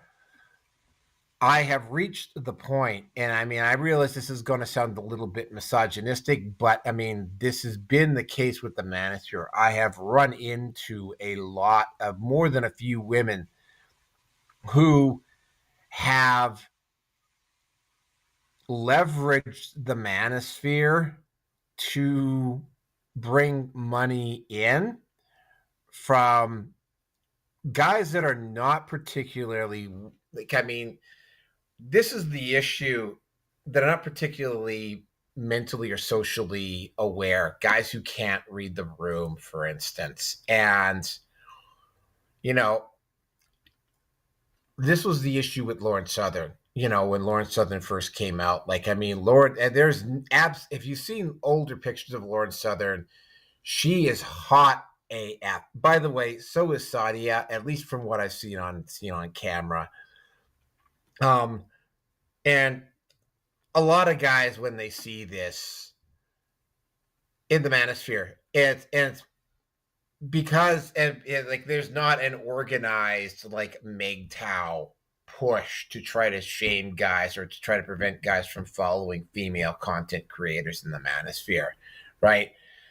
I have been, and by the way, I'm also going to point out that MGTOW has also unfairly gone after female content creators in the manosphere, just because they were females. Again, there's not much that I can personally do about that because MGTOW is effectively leaderless. But I mean, Kezia Noble has got a very, very long record in the PUA community for being a female dating coach. And she's actually, from what I've seen, she's actually pretty good at doing her job, right? Pearl, although again, she appears to be getting a lot smarter about it, and she's actually starting to form her own opinions. But for the longest time, Pearl Davis was just basically cut and paste. Like, she would take stuff from the manosphere and just regurgitate it. She's gotten a little bit better in the last few. She's gotten a little bit better in the last few months. But I mean, that's what Pearl was doing for the longest time, which is, by the way, why I'm not really all that big of a fan of Pearl. I don't dislike her, but yeah, it was a clear grift. Sadia Khan, though, got caught, and when she got caught, she tried to scream and yell and kick up a fuss and made a huge mess, when probably the best thing she could have done was just shut up. And then, of course, we have to get into her literal and absolute behavior, right? If you're going to pass yourself off as a woman of quality or try to coach other guys as being a man of quality, and this is specifically with the PUA, you have to conduct yourself in a way. You kind of have to hold yourself to a higher standard, is what I'm saying. Because we covered this with Wes Watson a few months ago. And this is also part of the reason why Tate has been having some difficulties, because I mean, Tate has done some stuff in the past that is like not particularly smart and not particularly not exactly without going into details, not exactly on the level in the past, which is kind of haunting him now. The issue we're having here is that, I mean, Sadia Khan engaged in it. It was taking, and this is something that I'm seeing, because there's also another group they're not really part of the manosphere, but they're around. I call them the blue pill manosphere. And what they are, and I think some of them are actually getting propped up artificially by outside sources. They are individuals that they're supposedly relationship coaches or whatever, and they claim to be part of the manosphere. But when you look at their content, like, their content is, a lot of it is just woke crap, right? Or a lot of it is feminism with a different face. And while Sadia Khan was not doing that, and again, I didn't listen to Sadia Khan all that much, so I don't know exactly what it was she was, but I mean, it's like, yeah, right, like Wes Watson, like John Anthony Lifestyle. There's another guy, holy crap, was he ever bad. John Anthony Lifestyle, for those of you, I'll give you a quick rundown of what he was doing. He was a PUA dating coach. he had to flee the United States because of tax issues, and he set up base in Brazil. And he was like a quote unquote relationship coach. He would be using these pickup lines. The only problem is he was using these pickup lines on paid models that would be pretending to respond to him. So yeah, there's a lot of hucksters and there's a lot of charlatans and this is something that has been brought up by a lot of critics, so that there's a lot of people like this, and there's more than a few people like this in the manosphere that talk a good game, and they're really hard to spot unless you're actually following them. And I never followed John Anthony. I never followed Sadia Khan. I definitely didn't listen to Wes Watson. And those are just three. Like there's a lot of men out there, especially younger men, struggling with relationship issues. And there's no shortage of predators and hypocrites and grifters like Sadia Khan that are willing to take advantage of them. And here's the thing, Sadia Khan's course, hopefully you guys should be glad you're sitting down for this. Sadia Khan's course costs $6,000. $6,000. Well, we know what the benefits for that are. So if you're a rich man, $6 is a pretty good price. You see her, dude? Like, yeah, I mean, she was tailing her, and anyway, like I said, she doesn't have the credentials that she's claiming she's got. Yeah. She's clearly she sounds good, and she looks kind of okay, but she's clearly she's made up to be. It sounds like she's pretty much a high class call girl, because that, if you look at it at the street cred level, you know what that's all about. Yeah, exactly. So anyway, not a particularly good individual. And but yeah, that was Sadia Khan, and Rearson has apparently disappeared. So I have to actually go to the bathroom, and I'm going to give Rearson a call here, because apparently he has just vanished.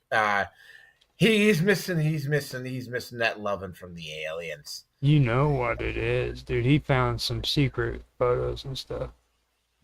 This kind of actually goes into a little bit of what me and you have actually talked about, Sonia, when it comes to this kind of stuff. You know what I mean? Like whenever we talk about people in the medical professions and the psychological professions where they're just straight up frauds. You know what I mean? Mm-hmm.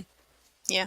And like I've seen tons of videos on YouTube, like where women are talking about, well, if you wanna get a man, or if you want to make your man happier, then you need to do this, or none of that stuff is worth freaking even clicking on. You know what I mean? No, it's not. Absolutely. I completely agree. Just sitting and listening to that, the only thing I seen when it come to those two women was the fact that I couldn't find any nude pics of them. That was it. You know what I mean? Like no interest whatsoever in their profession.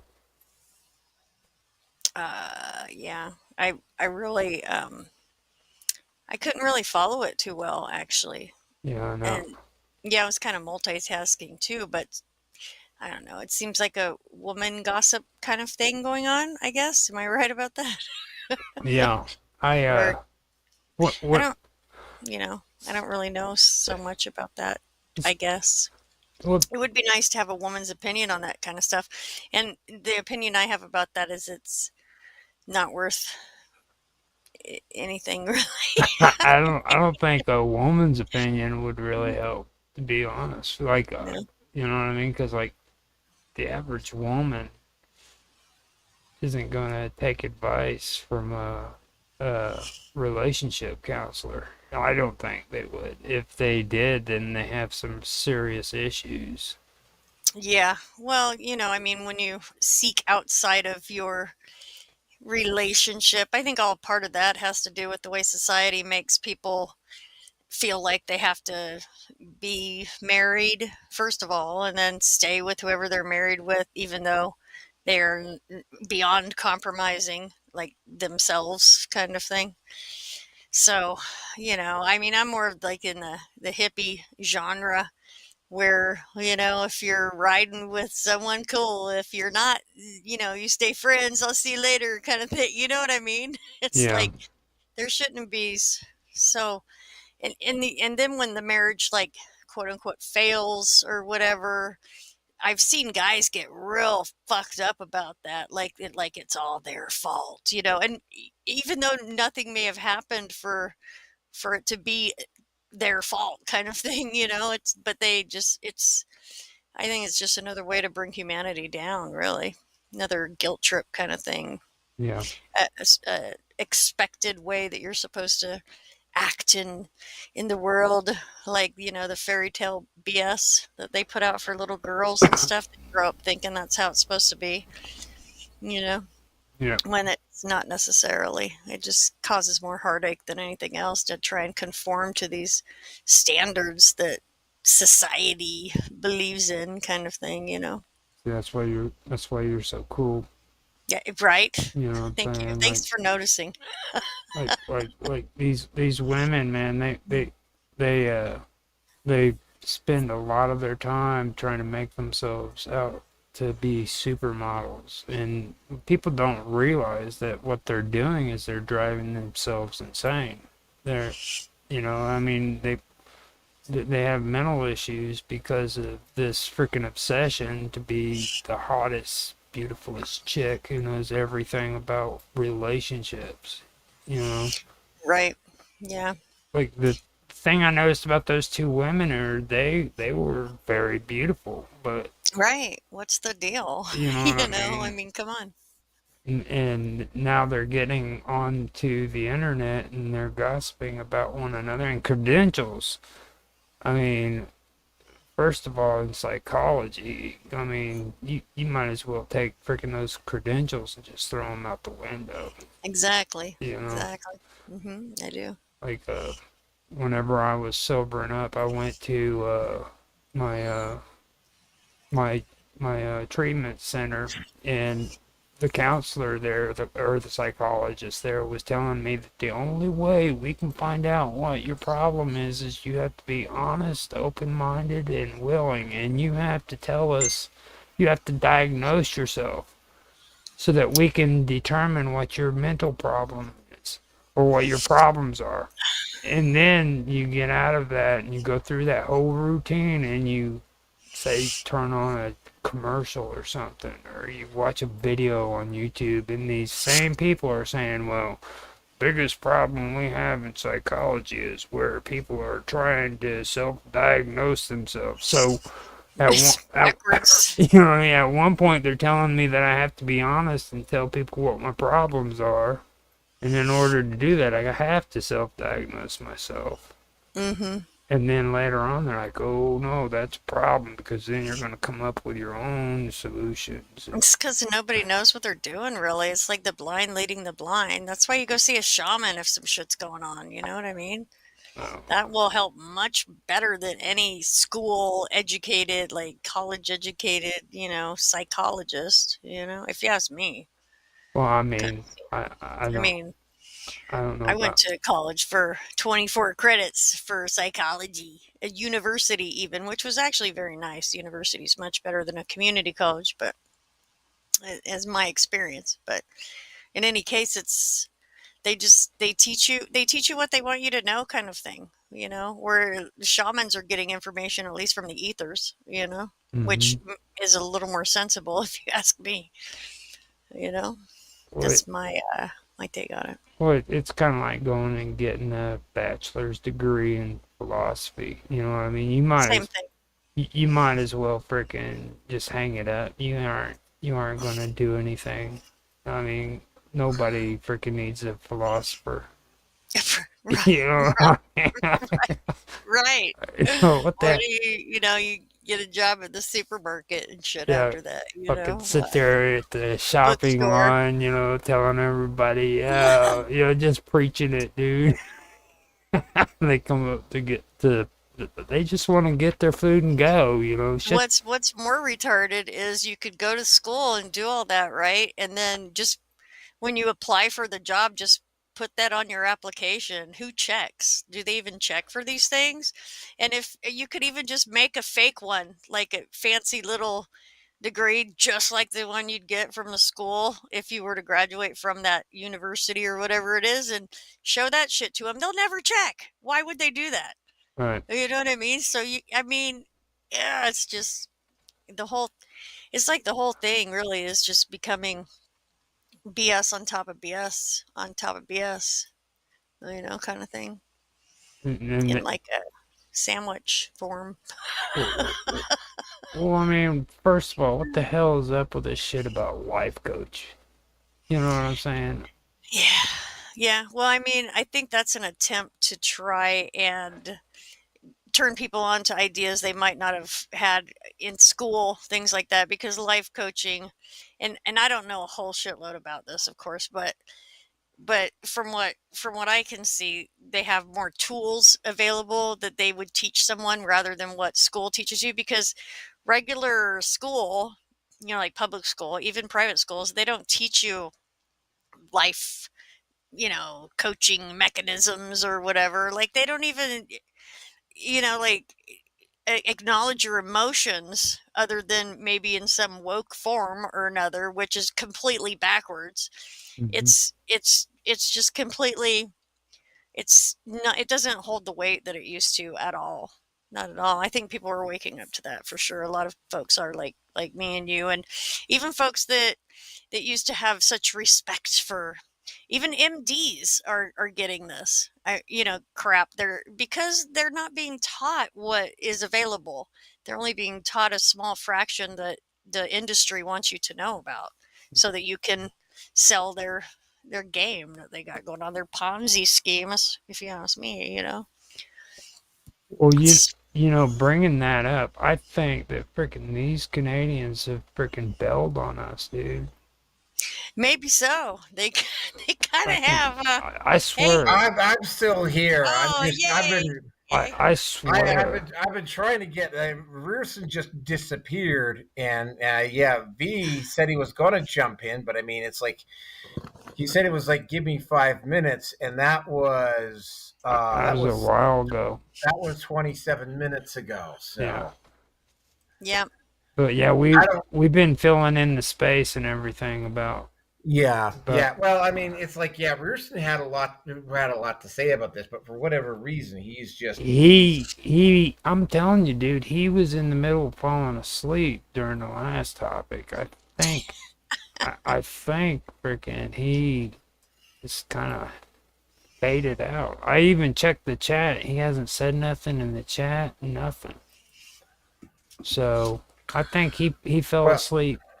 He fell asleep. He just jumped offline. Okay, well, it happens. It happens. He's drunk. What can I say? He's drunk. What the F, Roger? I'm telling you, dude, Rearson is weird.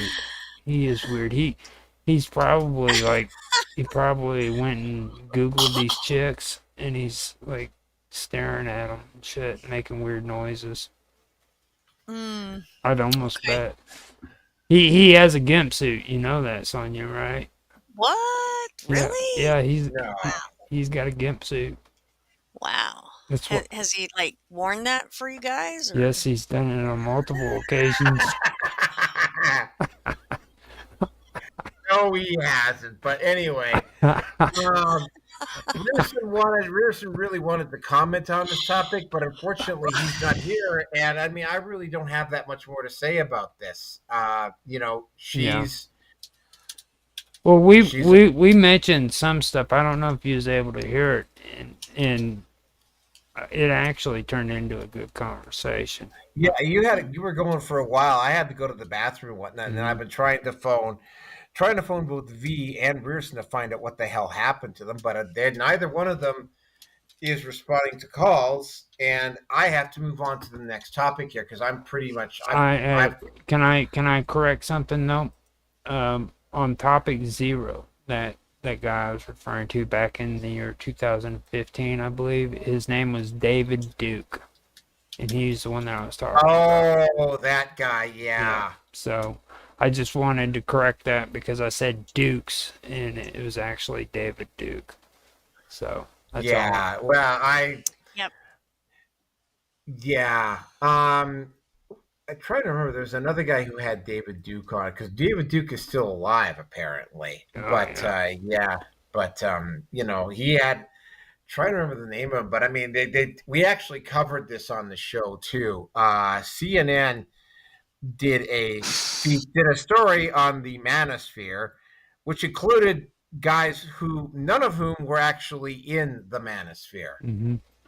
and it was like, of course, it got absolutely torn to fucking shreds by the manosphere, by the men's community. But I mean, it was like, yeah, it was so bad that CNN made a serious attempt to actually bury the story after the fact because it was like they're bringing up Joe Rogan and Jordan Peterson. Neither one of those two guys are part of the manosphere.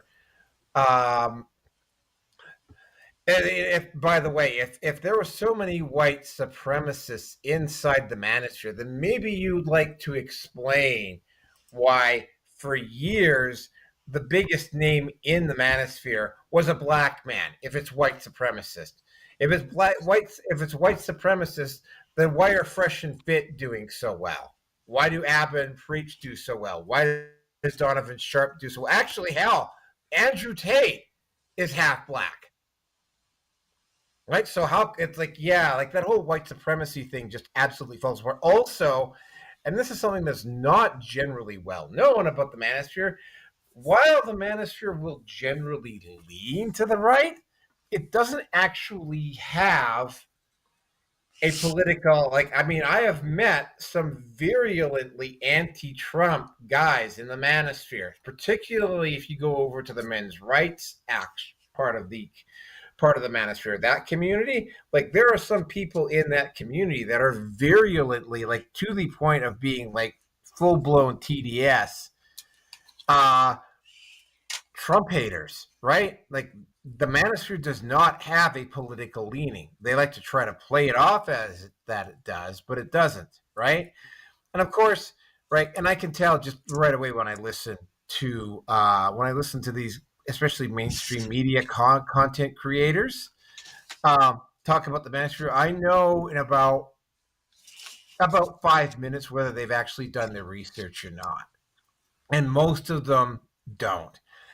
And the problem with Sadia Khan, the reason why everybody in the manosphere is so fucking pissed at her at this point, is because she plays it was almost like she's a plant, almost, right? Like, she ran a grift, she charges an excessive amount of money, and it turns out that she's nothing that she said she was. And then there's a lot of, like I said, Wes Watson was a prime example of that, right? Mm-hmm. Like, there are and there's a lot of these so-called blue pill manosphere content creators that are like that as well, right? And it's just, and while there's not an actual organization or a quote unquote manosphere police force that can police, like, there's nothing, like, there's no organizing committee, or there's no. I also got to point out that the only part of the manosphere that's actually a movement is the men's rights movement. MGTOW is more akin to a pop philosophy or a praxeology. Same thing with PUA, right? Like, if you're looking from about 1,100 feet up and you're seeing it, it looks like it's a movement. But when you actually go in, and by the way, yeah, I could tell if somebody has actually done their research or not, because it's like, it looks like a movement from the outside, but it's not. It's closer to a philosophy or a praxeology, where you have a large group of people that all are holding similar values, and they're all kind of heading off in the same direction, but there's nobody actually at the front leading or anything like that. Like they've all individually come up with these conclusions on their own, and a lot of them are just simply choosing to head in the same direction because it's the most prudent direction that they think they should go, right? But it looks like a movement from the outside, right? Again, right? So yeah, Sadia Khan, not exactly my favorite, his most favorite human being on the planet, and that's probably about all. Unless Rearson comes back and looks like he's not coming back in, so we got to move on here. I agree. Just you gotta be careful with me because I'm not really good with big words, man. You said like 50 of them in there, and you lost me at like whatever. I can't even remember some of those words. That's how bad it is. It's like he does this to me all the time. He's like a walking dictionary. You know tons of big words, Roger. Not like Naroki. Naroki has Well, yeah, maybe not. You might be right. Naroki is like a freaking encyclopedia, dude. He's learned. I did a lot of reading when I was younger. Anyway, moving on to the next topic here. This one, and speaking of suspicious deaths, this was going to be the only one until Charlie Kirk got shot, was assassinated. This was the only topic we're going to go around political violence. AFD is right of center. They're not far right, although the mainstream media attempts really badly to try to pass them off as far right. They're not actually far right. They've never been far right. Now, what happened though, and by the way, same thing, and we'll be talking about this when we talk about the Ukrainian girl that got stabbed in the subway. About how the media also purposely ignored that one. Oh, and how they also tried to hide facts about the Minnesota shooter, and among other things. But I mean, when it came to this particular topic, the mainstream media did everything it could to just ignore it and hope that it wasn't going to go away. Right, and it wasn't until the alt media got a hold of the story and began to run with it, and they basically forced the mainstream media to have to address it. And what had happened in Germany with the AfD is 7, not 1, not 2, 7 candidates for the AfD. All of them just up and died. There were differences in all of them, but it was like all of them just up and died in about a 2-week period. And also in one particular part of Germany. And it got a lot of publicity with the alt media in Germany, and then when it started to spread out, people started paying more attention to it. It got a lot of international play. But the only reason that the mainstream media got a hold of it was because the alt media, and this is the same case with Maya, that Scottish girl who defends herself from those Muslim predators, or the situation where they tried to bury these facts about the Minnesota shooter, and how they definitely ignored the case of Irina Vonskaya, or whatever the hell her last name was, that a Ukrainian refugee that got stabbed in the neck by that insane racist dude in the subway in Charlotte.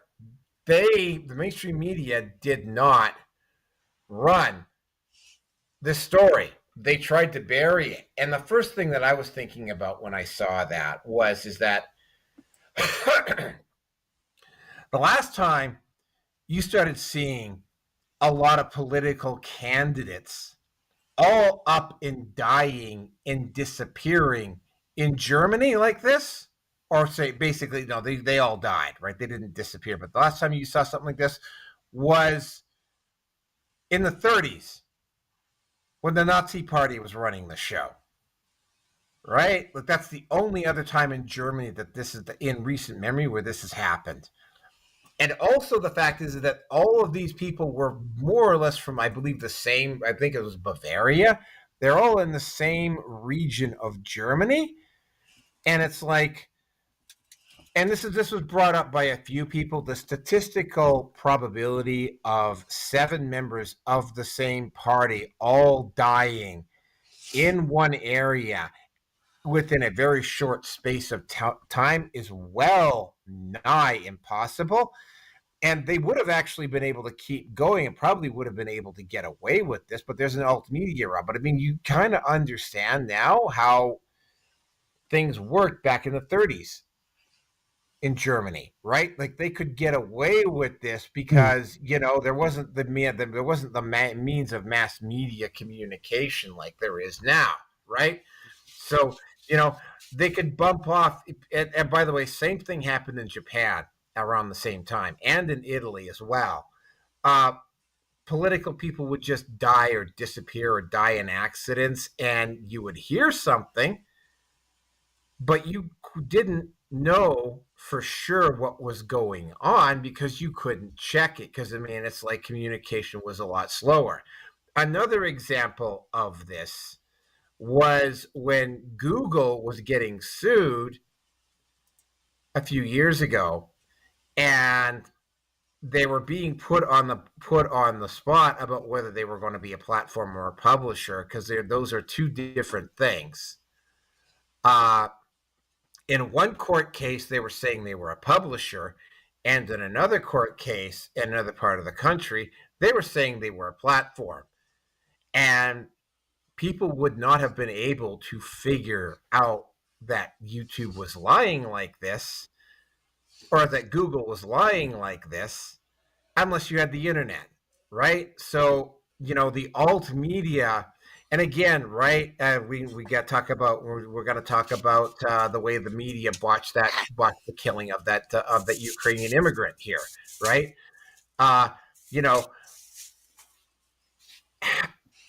You got to start looking at this, and you got to start wondering, well, how much even before the internet were we being lied to, or we were being misdirected, right? And it's like, yeah, and it's like, what's going on now? And I'm probably gonna go out on record here and say that next year, probably in the next 6 to 12 months, the mainstream media and corporations are going to go on a major push to try to get the alt media to toe the line. Getting channels shut down, getting websites shut down. They're gonna go all in on trying to get the alt media taken down, period, because they keep getting egg on their face. And one day, and it's like the same thing, right? Like, not lying, but not bothering to run stories, and they just keep ending up on the wrong side of a story, time after time after time after time, right? And it's like, and each time they do this, their legitimacy. What happened? Did Sonia drop out? Okay, there. I'm going to allow her to rejoin. There we go. I don't know what happened, but time after time after time after time, they just drop, right? And this was it. Had there not been an alternate alt media around, this story would have just buried. This story would have just disappeared. Same thing with that girl in Charlotte, right? That story would have just disappeared, right? Instead, now the media is getting major egg on its face, and they can't keep doing that and expect to continue to thrive. Now, with that, I am going to turn it over to Sonia, since she actually jumped in again, and I'm going to make an attempt to get a hold of Rearson and V one last time. And then if they don't drop in, then I'm just going to drop it. But Sonia, you're up. Sweet. Awesome. So yeah, I'm not sure exactly what I can add to that. Cause I just don't know much about it. So, over to you, Raj. This story actually is kind of interesting because there's only, I heard it was 7, but I know that for the AFD it was actually, around 7 or 6 of them, but all together, these candidates, what they come up to is 16 German candidates, okay, all together, and that's all the other parties besides just the AFD. Now, this gets actually pretty weird because whenever it comes to the German government and the police force, they say, "Oh, this isn't considered unusually high," and it's actually considered consistent. Like, because 16 candidates mysteriously die before an election, and that's no big deal. If that kind of shit happened here in the United States, dude, there would be so much shit to freaking pay. You know what I mean? And they're like, oh yeah, well there was over, like, I think it was like 20,000 freaking seats that they had to do, and the from what I heard, these people all came from the northern Rhine in Westphalia, that were the AFD, and they just mysteriously freaking pass away, and the police force and the government says it was all from natural causes, and then they even went as far as to say that the co-leader, Wydell, I think is the name, and Elon Musk both brought this up and brought it to the public's attention, and they actually tried to make it out like the AFD co-leader was freaking a conspiracy theorist and crazy. You know what I mean? She just brought it up because of her party members freaking mysteriously dying like that. You know what I mean? But they turn around and they tried to make her look like she was a conspiracy theorist nut job after freaking 6 or 7 of her candidates had just passed away mysteriously all at the same time. I do find that kind of weird, like that, and from what I hear, that stuff does happen all over the place, like that too. When it comes to East Europe, period. Me and Mark Edworthy just started, or we just finished up on all that stuff on our show.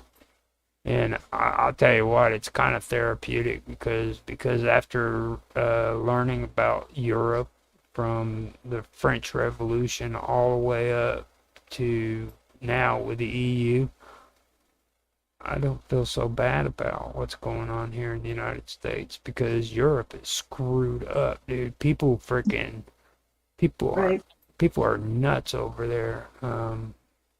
And I actually feel better for doing it. It just is something therapeutic by going back through the history and finding out what actually took place over there, because I'll say it till the day I die. I mean, if you want to know what the biggest threat in this world is, it's not China, it's not the United States, it's definitely not Canada, but the biggest threat in this freaking world right now is the European Union.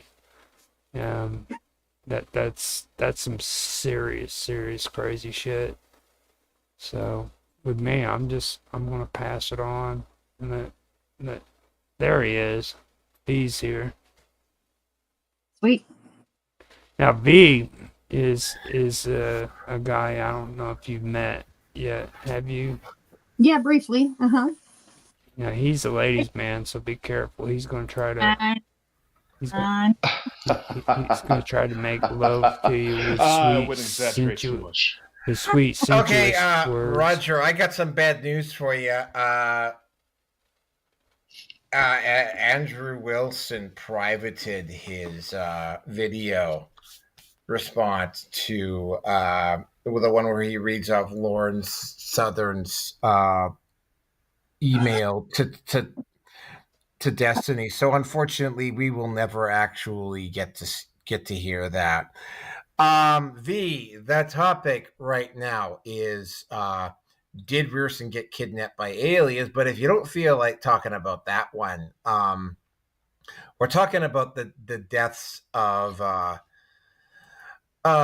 7 political candidates from the same party in Germany, the AFD in particular. So if you have a comment on that, that's fine. But then we can move on to the next topic. Well, I really must say, I believe Rierson moved out to the middle of nowhere just so these aliens can have exclusive private access to his anal cavity. Yes. See that look on her face? She didn't believe me when I was talking about the GIMP suit.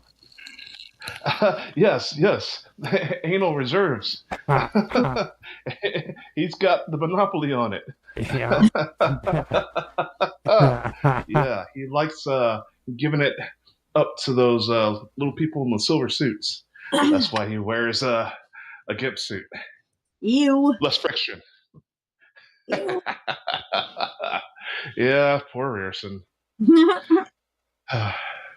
I like he can't get enough. I like to call him Reardon. Yeah, I'm sure you guys have already been on the subject, so yeah, let's go ahead and move on to the next one.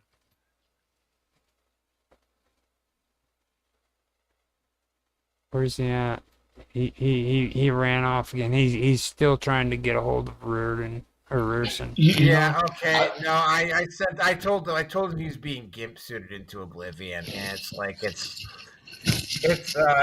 all on him for not doing it. In the meantime, I got some other stuff that we could run here. So here is there's this. I gotta put a thing about a Chicago ISO, but before we do that, let's just I gotta run this particular video first here. This will help me get set up for a little. Give me a few seconds to get set up. So here we go. It's only about 15 seconds long, so it should be it's gonna be a nice quick one here. Yeah, I had to ask my wife's boyfriend if I could go to the protests this weekend. He was fine with it, actually. My husband is very understanding about my progressive activism. He even lets my boyfriend borrow his anti-fascist butt plug for the marches. That wasn't nice. Yep, there you go, folks. And now, okay, we're talking about Donald Trump sending the National Guard to Chicago and Baltimore. Here's another video. It involves a woman that got arrested outside of an ICE facility. Yeah, this woman, her elevator does not run all the way to the top floor. So here we go. Hey, Chicago, many of you saw that I got arrested blocking a van outside of the ICE processing facility in Broadview, Illinois, a Chicago suburb located at 1930 Beach Street in Broadview, Illinois this past week. This morning, we had a follow-up action where a number of protesters blocked entrance into the ICE facility. There were so many people that ICE turned around and the police refused to arrest those protesters. This action was scheduled to end at 9 a.m. this morning. It is Friday, September 5th. But now that we know that that works, now that we know that ICE is running scared, they do not want you here. They are located here because it is inconvenient for people from the Chicagoland area to get out here. And because the village of Broadview has 7,900 people, vast majority of them are non-white. ICE is hiding out in this community. They've run out of Chicago. They're running scared here too. We're going to be here past night. It's now 10 a.m. We are going to be here as long as we can be, because now that we know that this works, what's going to stop us? So come on down, come with friends, and hope to see you there. If you can't make it, share. I'll be here. ICE, get the fuck out. Okay, I could pretty much guarantee you that ICE is not running scared. They just didn't have the resources to arrest your sorry fucking asses right off the bat. Anyway, so what's happened here is that Donald Trump, and regardless of your opinions about him, Donald Trump called out the National Guard on the on DC, and all of the reports that I'm hearing from residents who live in DC have pointed out, because again, right, like the mayor, by the way, likely is Soros-backed and Soros-appointed mayor, I should point out, had, and it's it's becoming very clear that that Soros is backing an organization which is intentionally trying to destabilize the United States.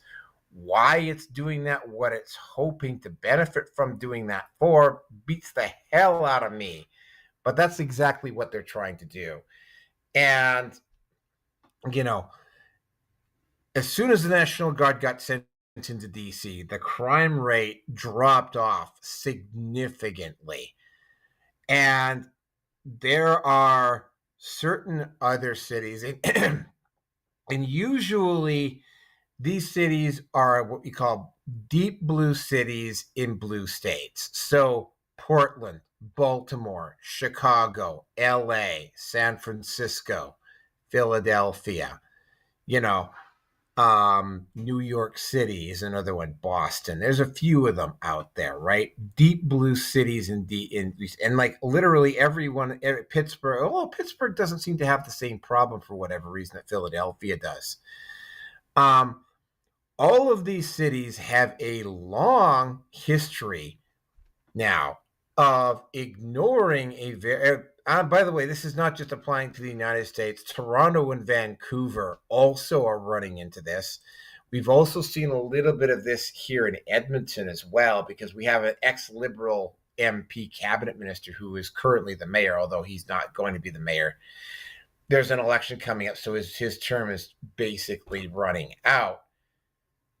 But I mean, in all of these cities, you are seeing rampant just absolute refusal to deal with the drug issue, an absolute refusal to deal with the homelessness problem, and a willingness. And again, this goes back to that girl in Chicago, in Charlotte, that got stabbed in the neck. That particular individual that did that had been released 14 times before he finally did something serious enough that he's finally permanently going to be in jail and probably going to get the death sentence. The whole situation here is that,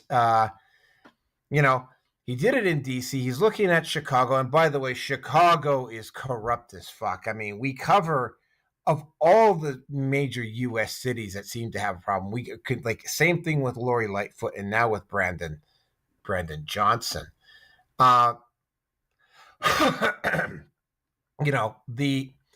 You're seeing a consistent unwillingness and when I get to the immigration issue, this is going to come up as well, completely unwilling in any form to deal with the problems that exist within the city, allowing people to loot, putting restrictions on the police which enable crime to become worse. And Chicago is right at the top of that list. Baltimore is also a pretty bad city as well. But I mean, Chicago is right up at the top of that list. Well, Trump has decided that he's had enough. And what he said is you know what? I'm through with this.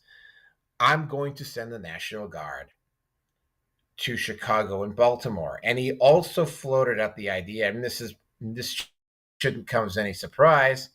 He's also floating out the idea of sending the National Guard to Portland, because the same sort of thing is happening there. You have a blue governor, Democrat governor in a deep blue city, and they're not doing anything. Same thing with Seattle, by the way. They're not doing anything to fix the problem.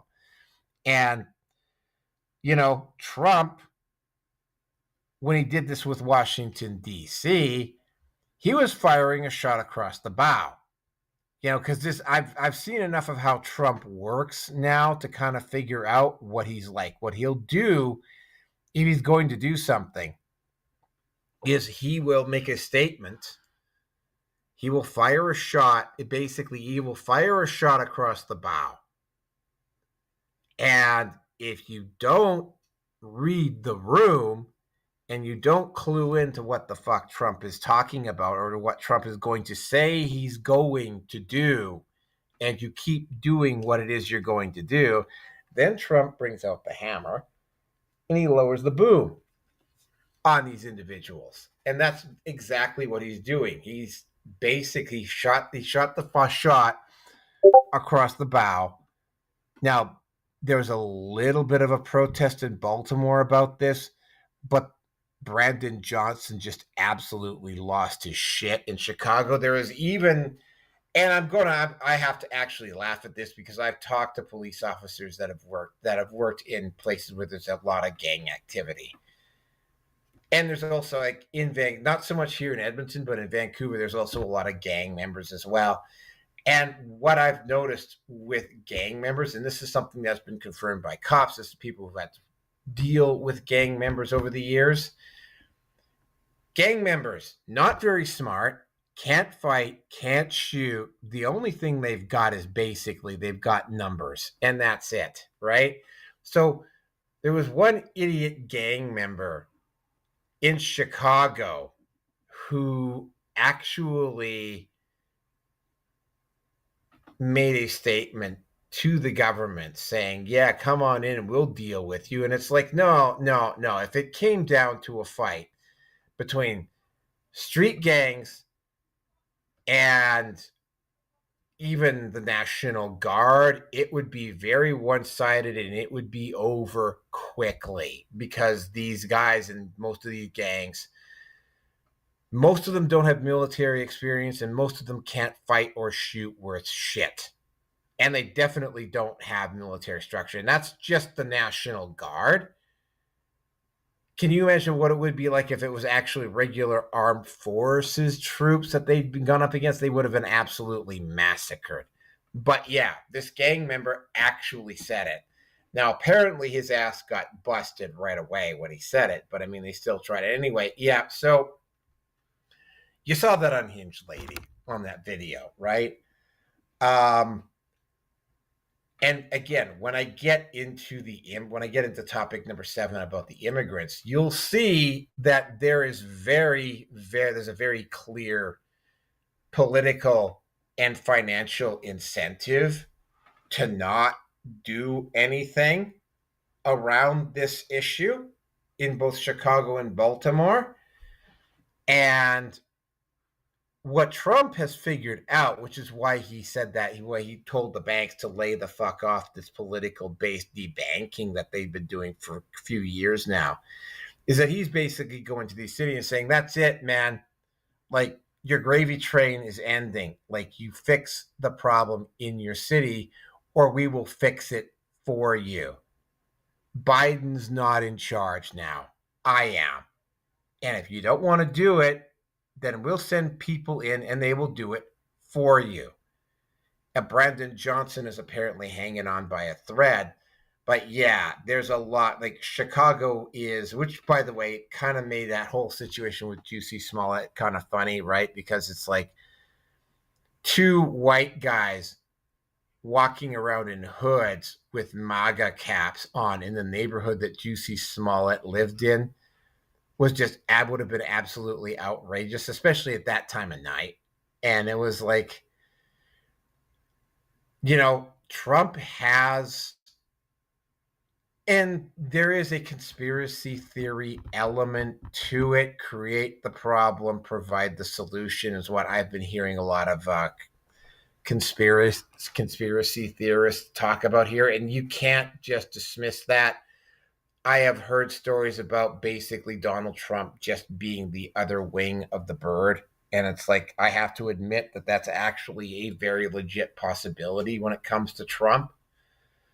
Or a ceremonial changing of criminal factions would also be another way of putting it.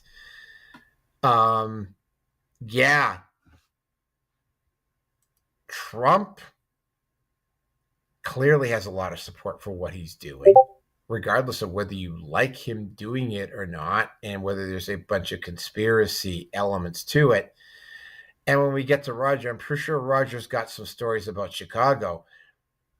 the cities that are directly involved at this point, which are just Chicago and Baltimore, both of those cities need to be cleaned up.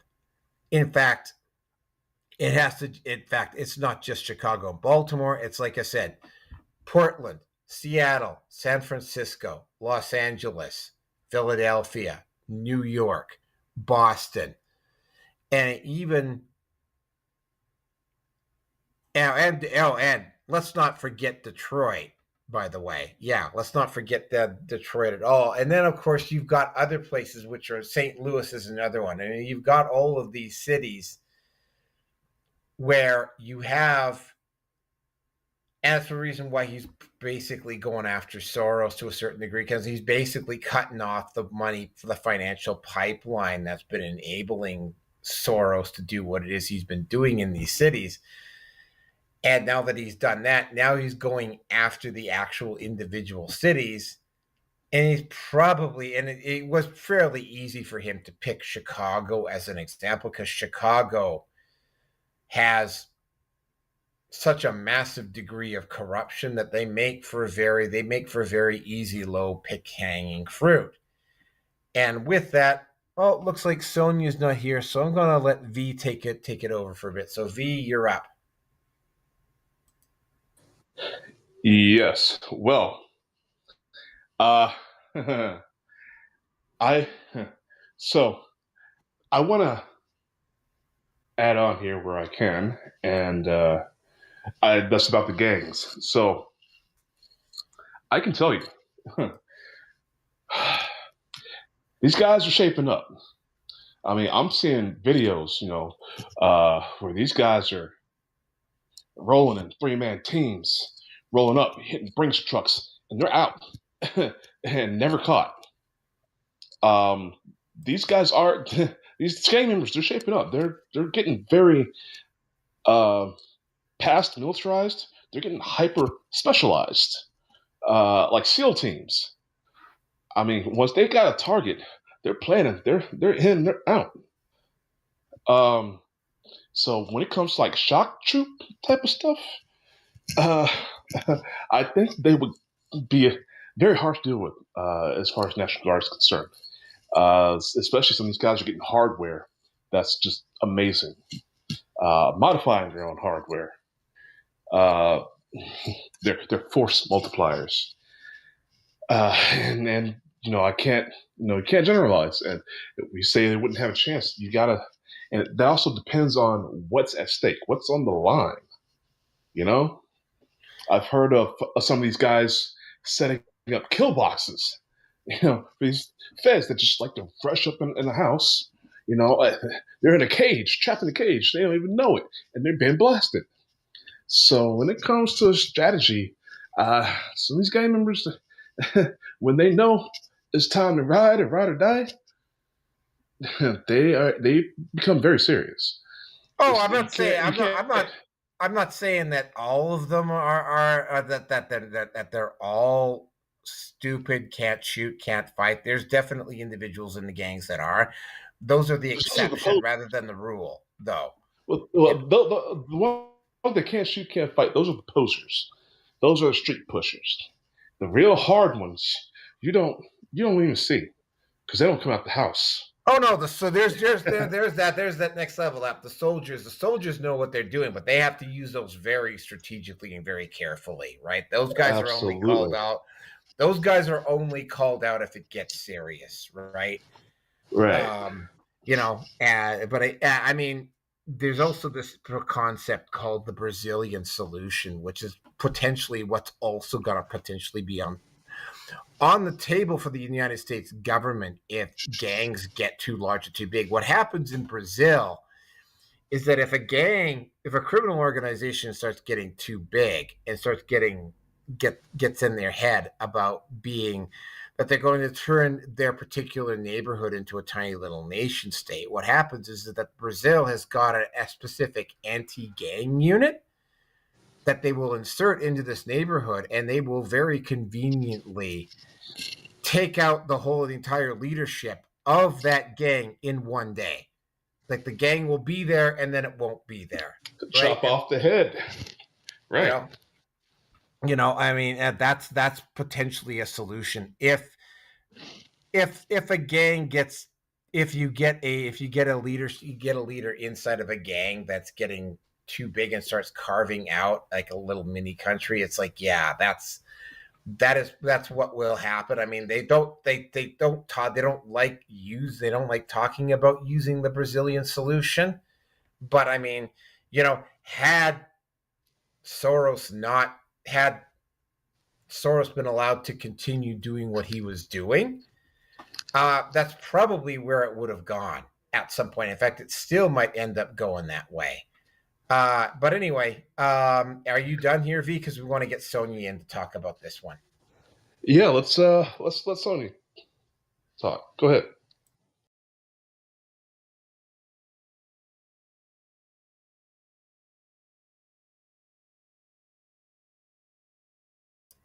Hi, Sonia. Hi. You're up. Oh, well, there again, don't mean to disappoint, but I don't really know too much about it, although I have had many gang member friends. So there's that. Quite different, though, than what you guys are talking about. So, Roger?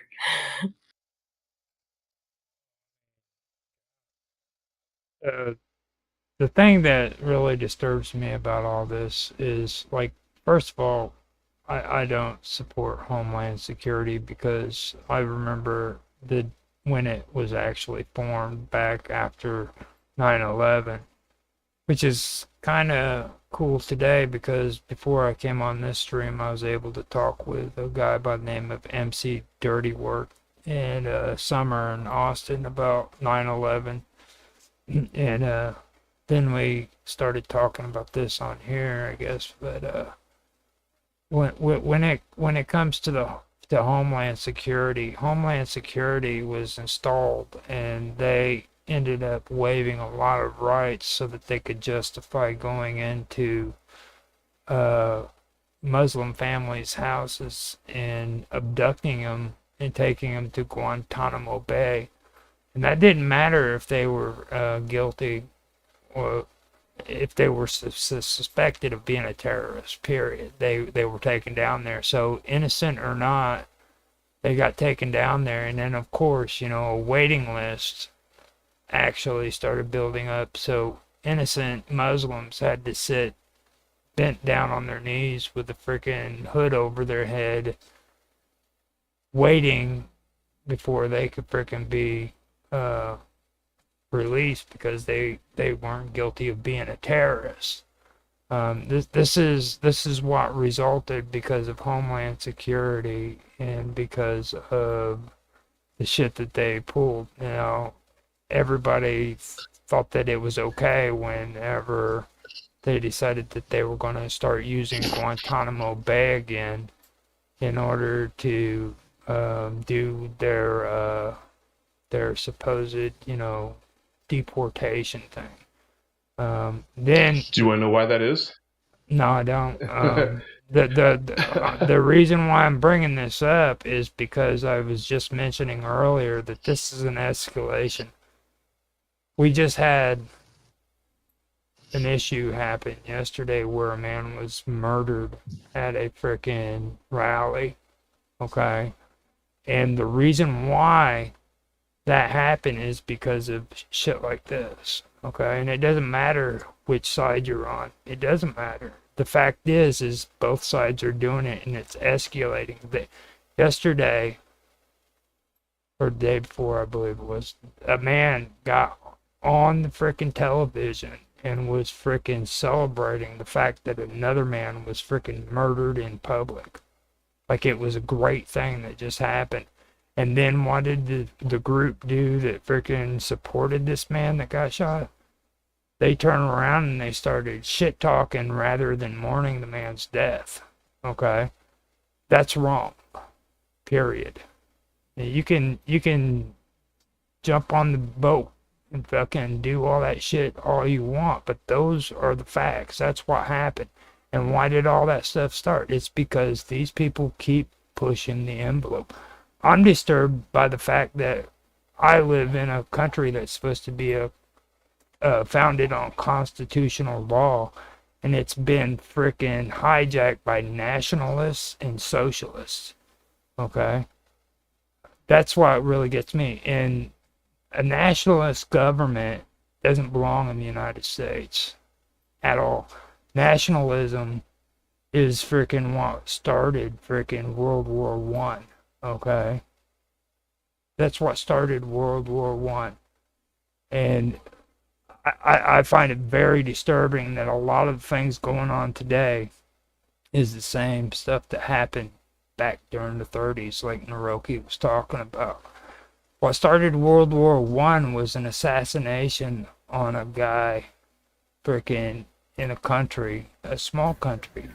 Serbia, Archduke Ferdinand and his wife, yeah. Exactly. And then yesterday we had the same thing, and it's going to get worse. There's going to be more people that die because of this stuff, you know? That's what I find disturbing. Now, with Illinois, Chicago, you're right. Chicago is probably the most corrupt city when it comes to the Democrats. I've called it their secret weapon for quite a long time, and that's what it is. This is where they call it the Democrat machine. Okay, this is the machine. This is how things work, and everything that's spoken in private stays in private here. And if you bring it out into the public before you're given permission to, the Democrats don't frickin' ever support you again. That's how they do things here. So when it comes to the politics and the Democrats, this is where people should have been paying attention to. That's not saying that I agree with what is happening up there, because to be honest, I think it's more drawn out and it's getting more publicity than it deserves, because here in Illinois, we're not even getting news reports about what's going on in Chicago. It's not really as blown up as what everybody's making it out to be. I think they've gotten 12 people in custody since it started, you know, and the ICE officers, they're actually running around hiding and shit. Like they've got people that are saying if you cite them, call into this number so that we can make a freaking spot on the map showing that an ICE member is here, you know what I mean? They're too afraid to even show their face in public up there, so they're like being all covert and shit. I find that kind of interesting. So I mean, don't feed into the hype on all that, because it's not as big as what everybody's making it out to be. These protesters, they've got protesters out and everything, but it's all just for show from what I see. I think we had more of a protest going on at the DNC during the elections over that whole thing with the Middle East than what's been happening here in Chicago, to be honest. So that's all I got on that. Well, let me add on to that. So you mentioned not liking Homeland Security. Well, there's a good reason for that, and you know, you've got good intuition, you've got good instinct on that. The reason why you don't like it, the reason why it was such a bad idea to begin with, is because it was created by Hitler. The concept. Nazi Germany had a Homeland Security. Okay. Yeah. That was part of the SS. That's what you create an enemy for everyone to hate, and then boom, you can create a department that's sole responsibility is to go and get those people. So that was straight out of Hitler's playbook. All right. Yeah, I agree with you with the. It's sad that a civilian got hurt or even killed, and people are become, you know, dehumanized, and it's sad. You know, one of our American brothers perished. And the only thing that some people can do is to celebrate because he's of a different political idealism. That's terrible. It's not like he was in a position of power. Not like he was a politician. So, I mean, yeah, what happened to working across the aisle? We should be working together. Democrats, Republicans, doesn't matter. We're all Americans. We've just been divided. And it's sickening. So, anyways, yeah. I agree Go ahead. with you. I'm done because I mean, and I agree with you. It is sickening, you know. I just I'm a 52-year-old man. I've got 2 boys. You know what I mean? I freaking got nephews and nieces. That they're not all young. You know, one of them is still under 18, but they gotta live in this world. You know what I mean? And my life's halfway through. So it's like I look at that. When you get older, you start seeing the stuff like that. You start seeing, you know, what kind of world you want people that you love and care about living in.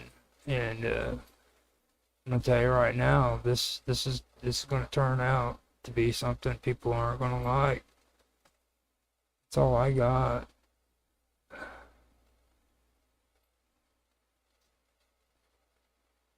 Hiroki's just left, didn't he?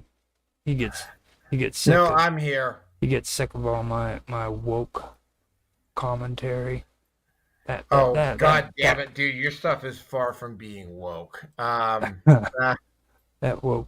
wokester. I had a guy call me a wokester once because he didn't understand where I come from. Now, if you want to know my background and you want to know what I believe in, go and check out the Bundy Ranch, okay?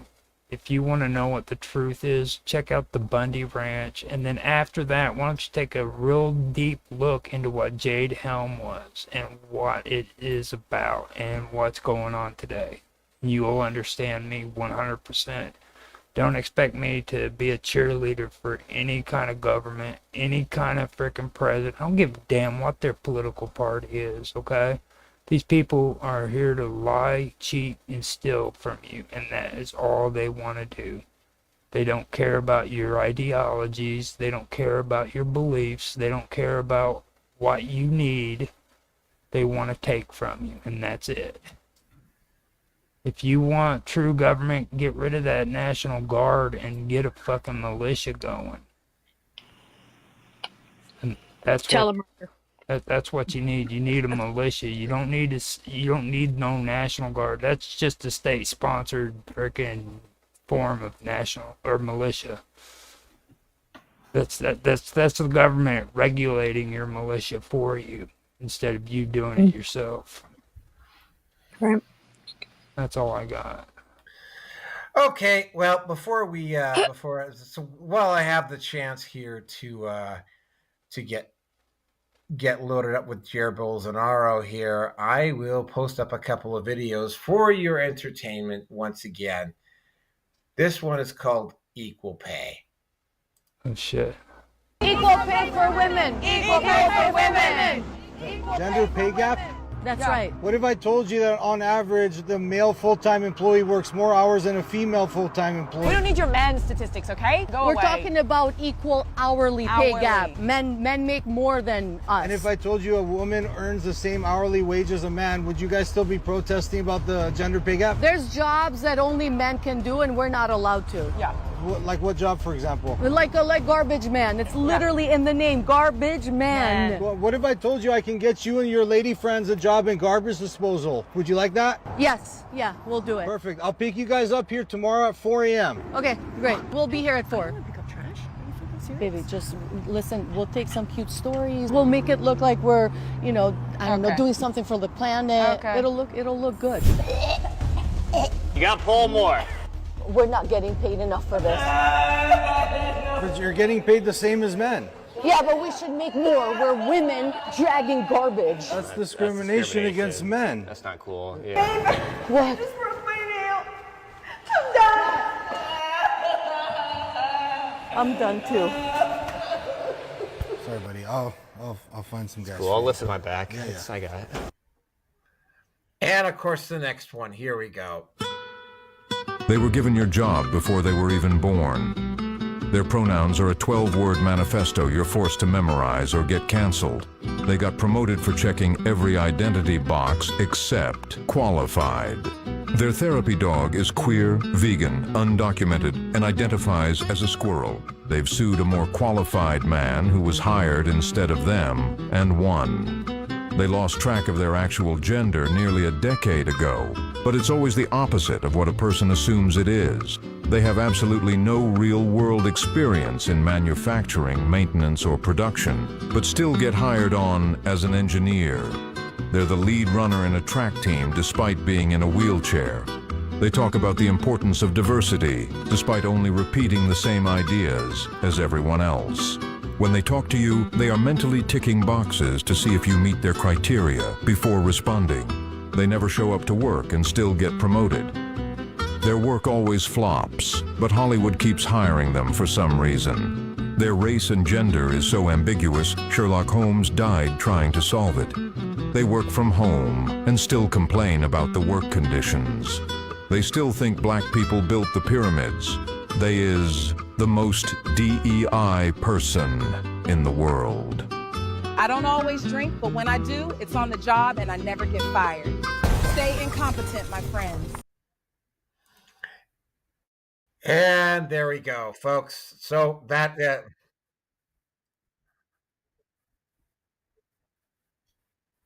Ones that built the pyramids. What's that all about? well, it's Right, Africans yeah. built the pyramids. Like, I mean, I'm. They were pro. What was that all about? I don't know, man. Go ask the person who made the video. Wait, They're so Africans you built the guys were able. pyramids. So you guys were able to actually watch that? How come I'm not able to see it? I We did. gotta talk Are about you this after the still show. are you still having problems with your video feed? I don't see it. Wow. Okay. Yeah. This is the same thing that happened last week. Okay. I had to so- watch it on Rumble. So. And let me say something too. There has been issues on Rumble Studio because this makes the second time when I was trying to get in, it was trying to make me approve my camera. And when I went to try to do it, it just wouldn't let me do it. And it happened on the previous stream that I just had too. So just letting you guys have a little heads up, there is issues going on with Rumble Studio right now. Okay, so hopefully this one won't take very well. I mean, hopefully it won't take very long. Jair Bolsonaro won the Brazilian presidency a couple of elections ago. He lost this time under very suspicious circumstances. Now, something really weird happened. I won't say something weird. It's almost an exact repeat of what happened on January 6th in Washington, D.C. Lots of protesters showed up. They stormed the Capitol building. They made a huge mess, but they didn't actually try to overthrow the government. Except, of course, the government decided in their infinite wisdom that they were going to pull the same thing with Jair Bolsonaro that they tried to do with Donald Trump. And they are charging him with trying to stage an insurrection. I had to listen to a couple of YouTube feeds on this, and it's like every time I listen to the stuff around Jair Bolsonaro, I keep getting reminded about what happened with Donald Trump. And again, say what you will about Donald Trump, there were definitely, and this is speculation because it's never actually been confirmed, and it probably never will be confirmed. But there were definitely some plants inside, and Ray Epps being top of the line on that were intentionally trying to incite riots on January the 6th. There were clear, if you remember that Revolver article, there were clearly people who may or may not have been Proud Boys who deliberately tampered with the barriers leading to the congressional building and did it at a place where you could walk basically from where Trump gave his speech, and you could walk a direct line to the Capitol building uninterrupted because the barriers have been taken down. Same sort of thing happened with Jair Bolsonaro. If you listen to the media over there, they're absolutely convinced he's guilty. It is going to trial there. I don't know whether it's going to succeed or not. I will tell you that Voldemort-looking guy, the one who basically banned VPNs in Brazil and bans rum, which is, by the way, why we're not going to, unless somebody has a VPN, they're not going to be able to see this video in Brazil, put in that massively steep fine for anybody who has a VPN. He was one of the chief architects behind putting Jair Bolsonaro on trial for insurrection and for attempting to overthrow the Brazilian government. There's a little bit more evidence when it comes to Bolsonaro as there is with Trump.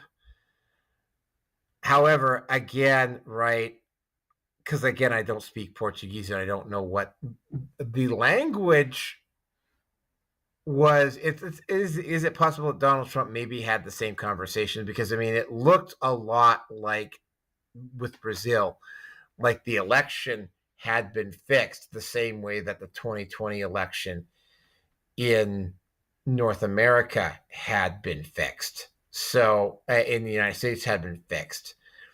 So what you're seeing here is, and you're also seeing this with Marine Le Pen too, like all of the populist leaders who are allegedly leading the opposition to try to take the countries back to the people. And I have to put ditto marks there because you cannot dismiss that all of these people are controlled opposition, or they're just simply out for themselves. And that includes Donald Trump, by the way. You can't just dismiss this as the leaders of this populist movement are perhaps maybe only marginally better than the Democrats. For instance, like Trump maybe only basically be a different wing of the same corrupt bird, for instance. The whole issue here is that, the parallels between, and again, same thing with Marine Le Pen, right? Like they take something that kind of looks like something might have happened, and they try to make 2 and 2 equal 5 to try to get this guy in prison or whatever, or not enable them to be able to run again. And I don't know what's going to happen, but I mean, I had to put this in just because it's like, like this is a trend now. We have seen this with Donald Trump. We have seen this with Marine Le Pen. We've now seen this with Jair Bolsonaro, right? Javier Milei loses the next election in Argentina. Are we going to see this with Argentina as well, right? What if Viktor Orban loses his election? Are we going to see this with Viktor Orban? Like, you throw this in with the mysterious deaths of those AfD candidates in Germany, and it's like there is a very, and I'm going to, again, right, I have to say this in terms of speculation, but I mean, I actually do feel this is the case. There's a very clear case of collusion going on here, and it's happening on a global level. We all know who the usual suspects are that are behind it, and it's like, as they continue to lose more and more frequently, and we saw this with Charlie Kirk, right? And we saw this with the attempted assassination of Donald Trump. And what both myself and Roger were talking about on one of the previous topics, I mean, it hit a point with the assassination of Charlie Kirk where a line was crossed and it probably won't get uncrossed. And we're going to have to basically see this out, and the political violence is going to, not just in the United States, but all over the world. You're going to see a dramatic uptick in the amount of political violence worldwide, not just in North America. And, you know, you almost hope that they would be stupid enough to actually throw Jar Bolsonaro in jail, right? Because it would be like, you know, that wouldn't have the consequences that they think they had. Just like, for instance, killing Charlie Kirk didn't have the consequences that these people like. I mean, the attempted assassination of Kirk was basically an attempt to try to get the alt media to shut up. And it had the exact opposite effect, right?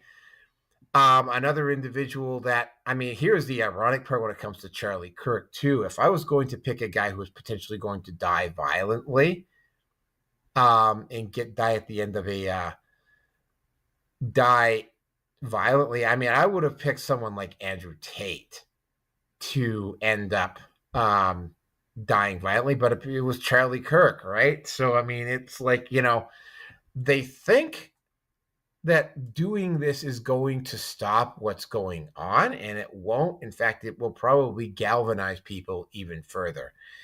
And with that, I am going to turn it over to Sonia.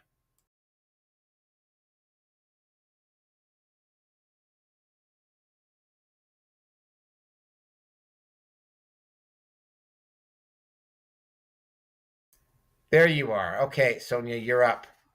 Sonia, you're muted. Sonia, you're muted. Trying to figure out where the mute button is. There you go. But she's still muted. Yeah, and your voice, it clearly says that you're unmuted too, and it is still showing that you're muted. There you go. It says, can you say something? Yeah. Nope, you're still muted. It's weird. All right, get it fixed. Get it fixed up. We'll let V go. V go.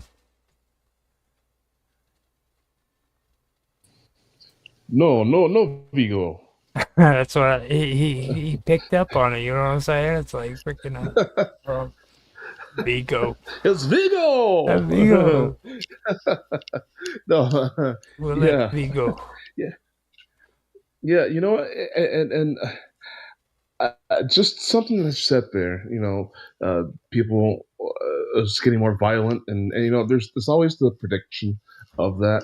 You know, political unrest amongst the world populace, but you know, here we have what's going to probably be World War III, because Putin is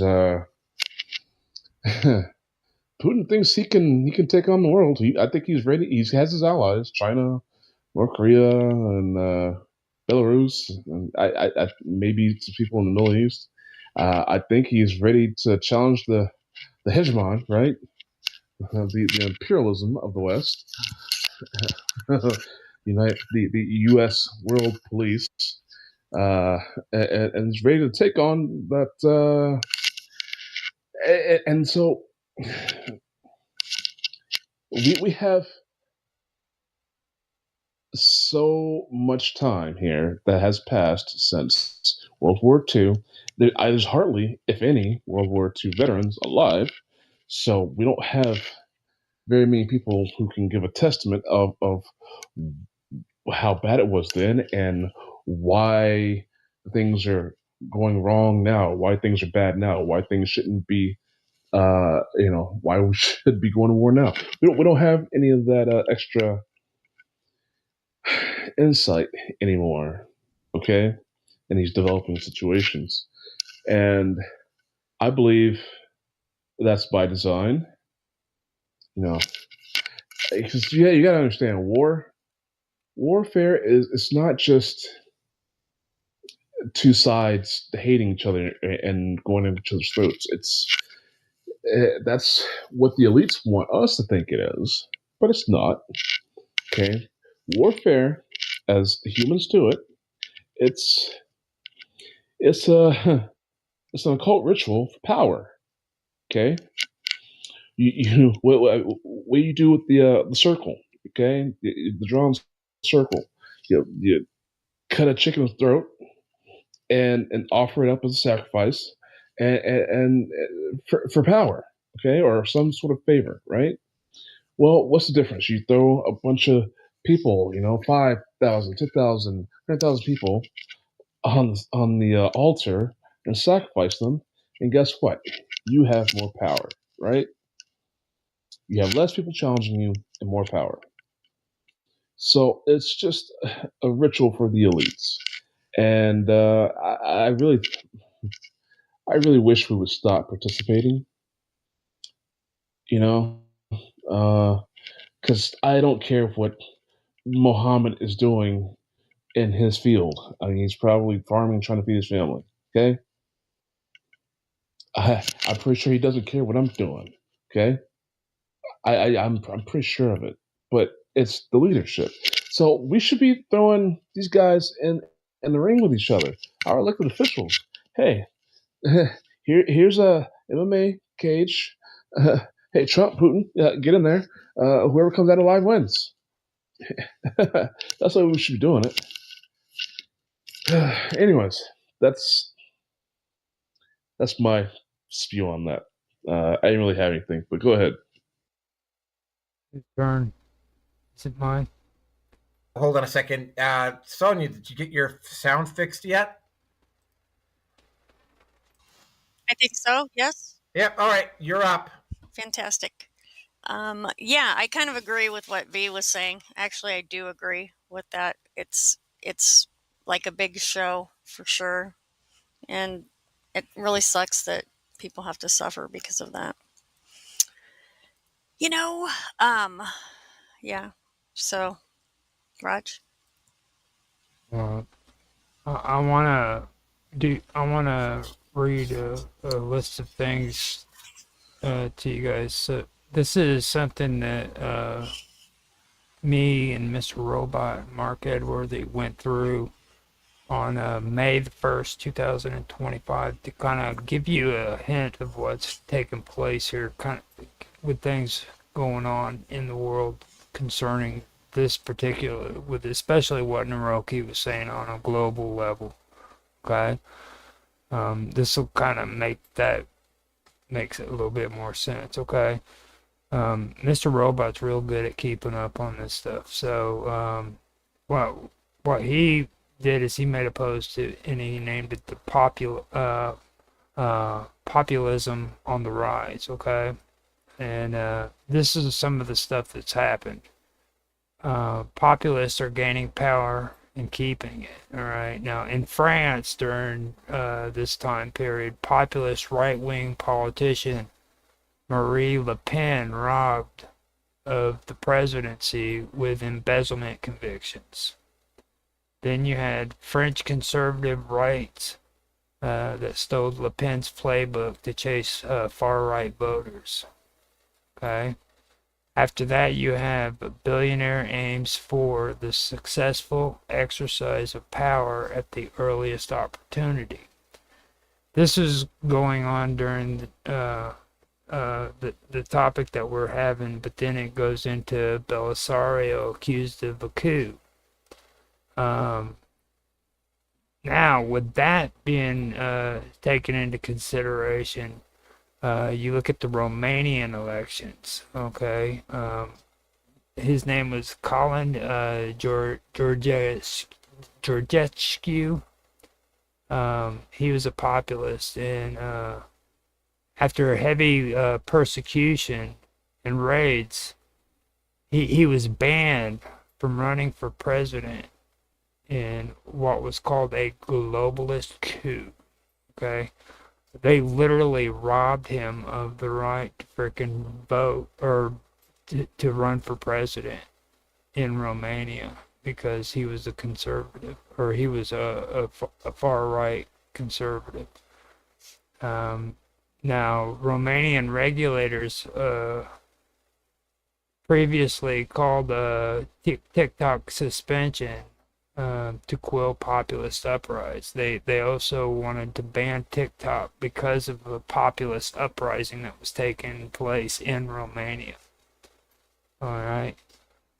This goes along with also Canada's sovereignty it says Canada's sovereignty in jeopardy as Trump's 51st state rhetoric drives voters into the hands of liberal globalists, central bankers, and WEF puppet President Mark McCartney, who paints Trump's jokes as threats.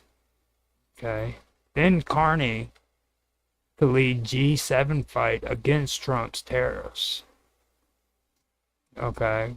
Carney likely to keep pushing for transition to a net zero economy. And that's for climate agenda. After that, you go to Australia. Populist movement on the rise as voters have shifted away from the major parties.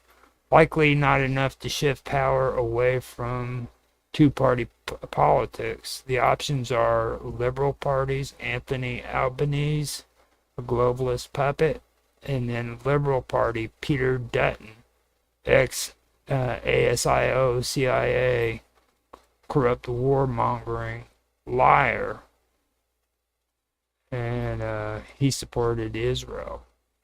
Both are anti-free speech, pro-censorship, and totalitarianism. So you've got all of this stuff going on during the same time period, okay, from different parts of the world at the same time. And nobody even remembers that about the Romanian elections. You know what I mean? That's how much, and that's only since freaking March. Oh yeah, I mean, I remember. I only found out about it a couple of months after the fact because I went digging. But then, of course, it was too late to cover it. So. Well, I mean, nobody even remembers it now. Even the ones that were talking about it don't remember it. It's just like their memory only consists of maybe 1 or 2 months, and then they forget. They gotta jump on the next freaking popular topic and leave everything behind, you know. This guy was literally robbed of his right to freaking run for president. You know, that's insane, dude. They said no, we don't want you because you're a far right leaning populist. Trump supporter, basically, you know what I mean? And it's just crazy. And then like when it comes to over in France, okay, Marine Le Pen, I checked that out. That was actually kind of crazy on its own too, because like if you check into her, she's very, very nationalist. I mean, she's like hardcore. She could almost be like Mussolini, to be honest with you. So I don't really even support her all that much either. You know what I mean? So don't get me wrong on that. I'm not saying that she's like she's not a very good person. That's all I gotta say about that. But I find it odd that these were some of the people that Donald Trump visited on his international flights to visit politicians overseas. You know, it's really kind of disturbing when you look at it and you kind of see who these people really are. So that's all I got.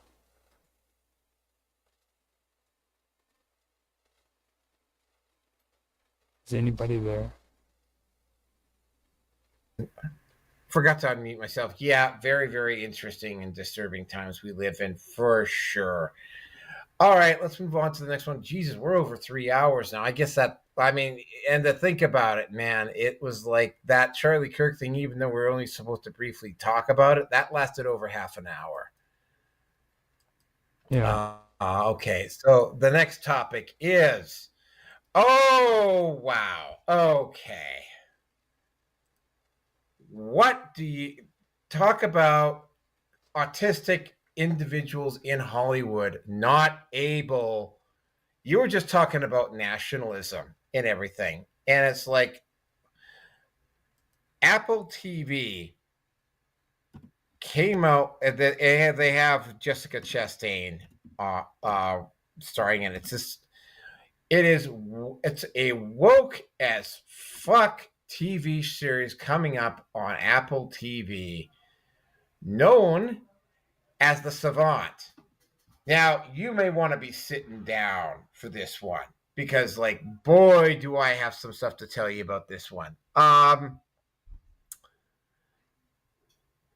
This is actually based on an actual undercover analyst that is apparently working within law enforcement who has actually brought down legitimate terrorists in the past, which is and it's a woman, and she's obviously very intelligent, whatever. And almost immediately, right off the bat, you can spot the woke. You can spot, like, the wokeism is so over the top on this show that it's like are you, like, guys like the critical drinker are like going like, are you fucking shitting me?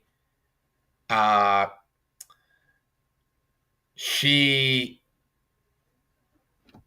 does this out of her own place. I believe her boss is a lesbian woman of color.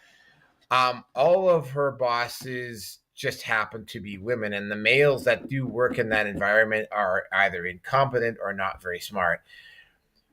You may want to and here we go. You may want to be sitting down for this one.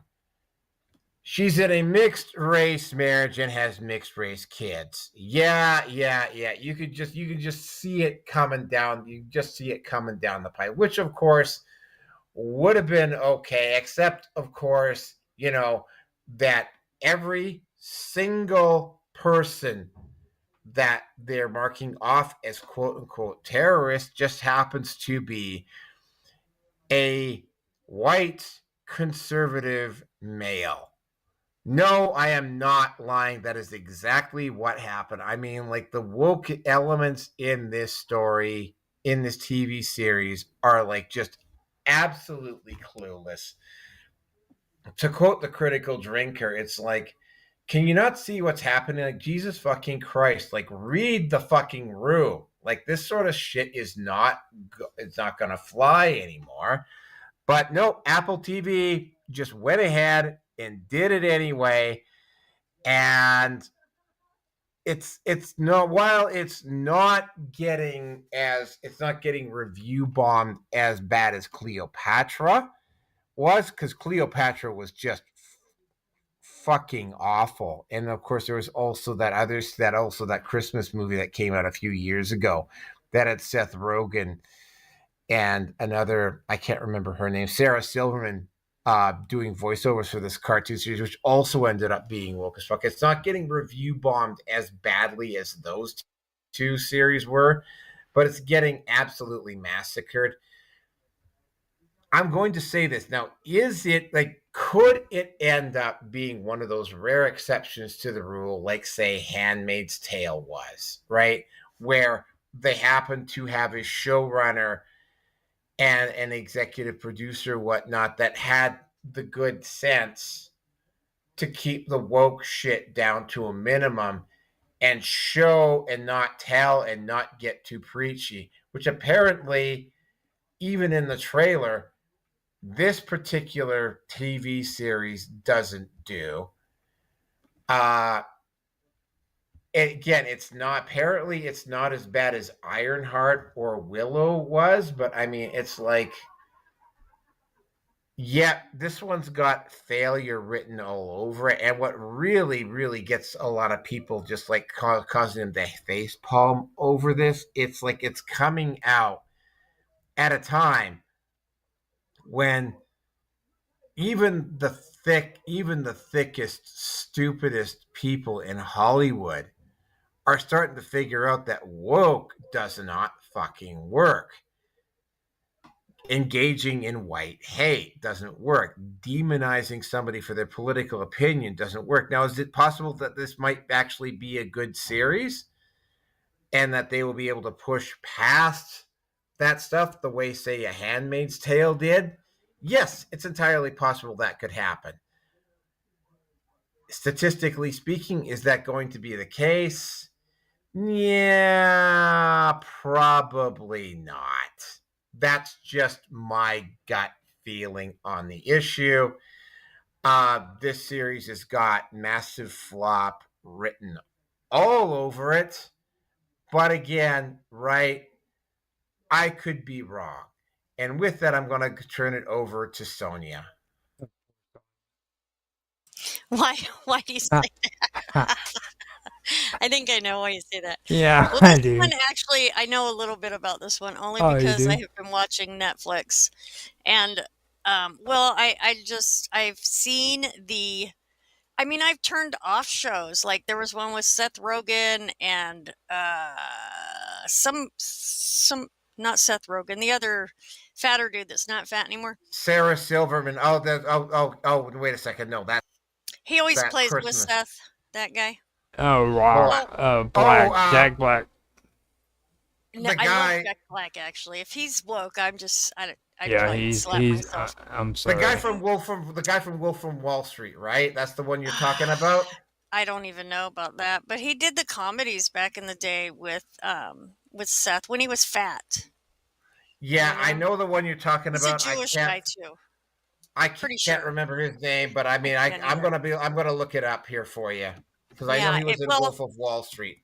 that he might have been, but that guy, and he was marrying a girl that was a black girl, and they met her parents, and I had to turn it off. It was so over the top, like Jonah geez, Hill. Jonah shove- Hill. Okay, yes, Jonah Hill. That's it. That's right.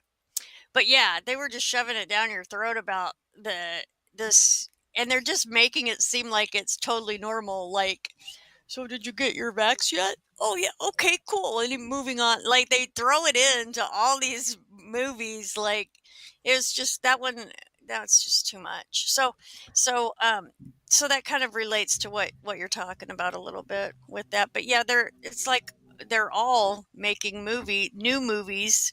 You know, Netflix is doing their own movies, of course, and Apple and all them. I don't know if Apple actually has the studio like Netflix does or whatever, but it's just ridiculous how they're just shoving it down people's throats about just ridiculous concepts that shouldn't even.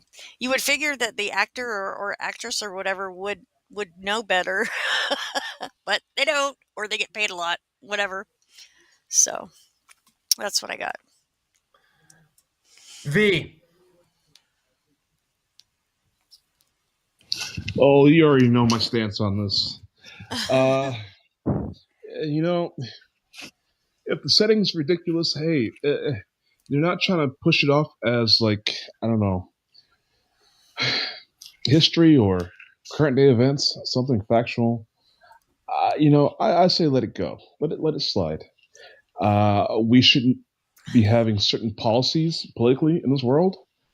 But if they want it on television or fantasize about it at a movie, fine. I say let them have it. Extreme liberals, right wing nuts, you just let them have it. It's fictional. Let them have it. Right. Okay. Now, as far as the whole brainwashing aspect, you know, some of these people who are going to be susceptible to such programming, well, they're going to grow up one day and they're going to meet society, where they're going to have to survive. Okay. So they'll get their education at some point in time and meet reality. and have to deal with reality in reality's terms. That's life. And yeah, if these people want to set society up for failure, well, what can we do about it? Not watch it for one. I guess that's really all we can do. Yeah, absolutely. Like That's a always an boycott option. kind of thing, or whatever. We have the freedom to throw the garbage where it goes. Or if we in the see our garbage kids can. watching it, we just blow up the TV. Right. Kind of You thing. know, my dad called the TV growing up the idiot box. And I didn't understand what he meant by that until, later on. It's like, yeah, this is awful. This is for, I'm bored as hell. At 11 years old, going from, got the best cable package possible, like 2,000 channels, and I'm cycling through all 2,000 channels over and over and over again, trying to find something intellectually stimulating.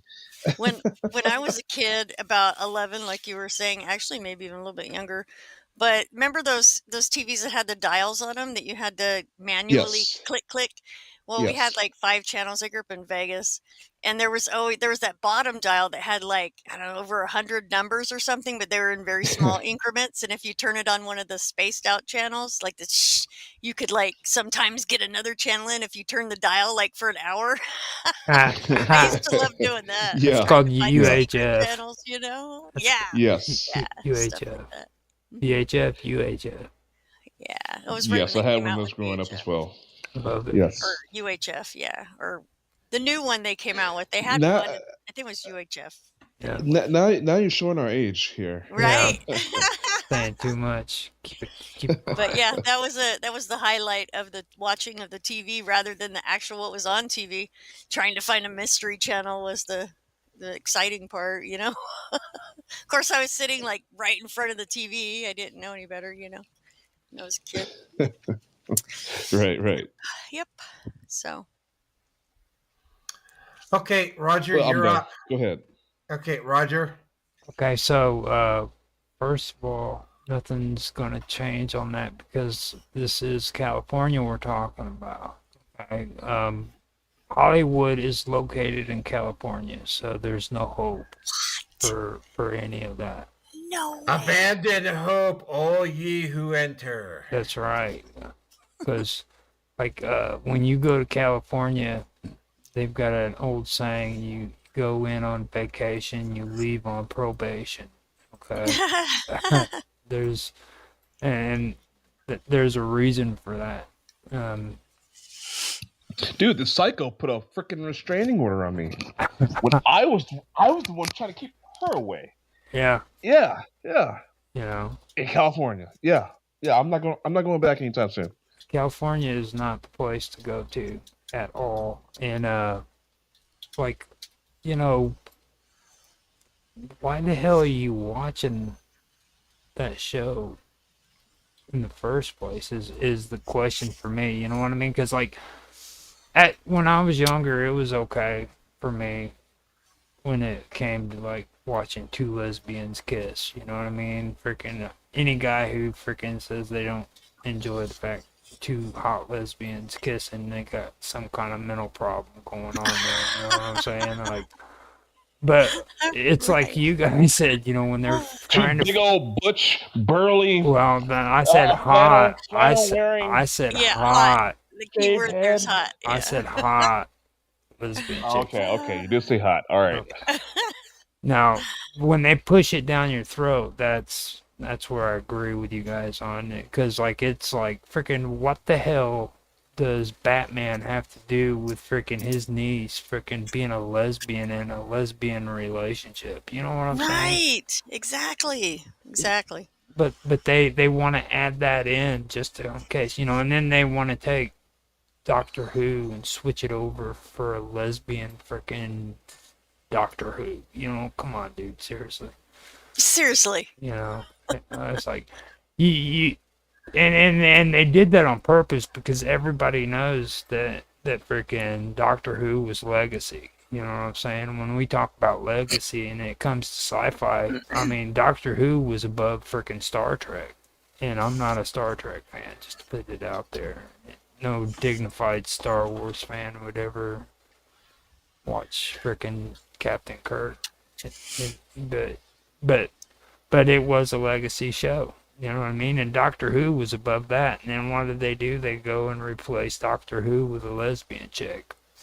You know what I mean? It's like, it's not even bad that she was a woman, in my opinion. It's just the fact that they needed to make the statement. You know what I mean? Mm-hmm. Like, we've got to have, what do they call it? Black transgender midgets. That's what we need. Lots of black transgender midgets in Hollywood. I've seen some midget porn. Have you ever watched midget porn? No, but Angel used to post up. Oh my gosh! Up midget porn in the feed, which was like, yeah, Angel, stop doing that. Yeah. Seriously. Yeah, it gets a little out of hand. So. Yeah. I just wanted to say too, I have a friend that came in, joined us in Rumble. So I just want to say, hey, Jason, thanks for listening. Appreciate it. Hey, Roger. Hold on a minute. I need your help. Holding. With Mom.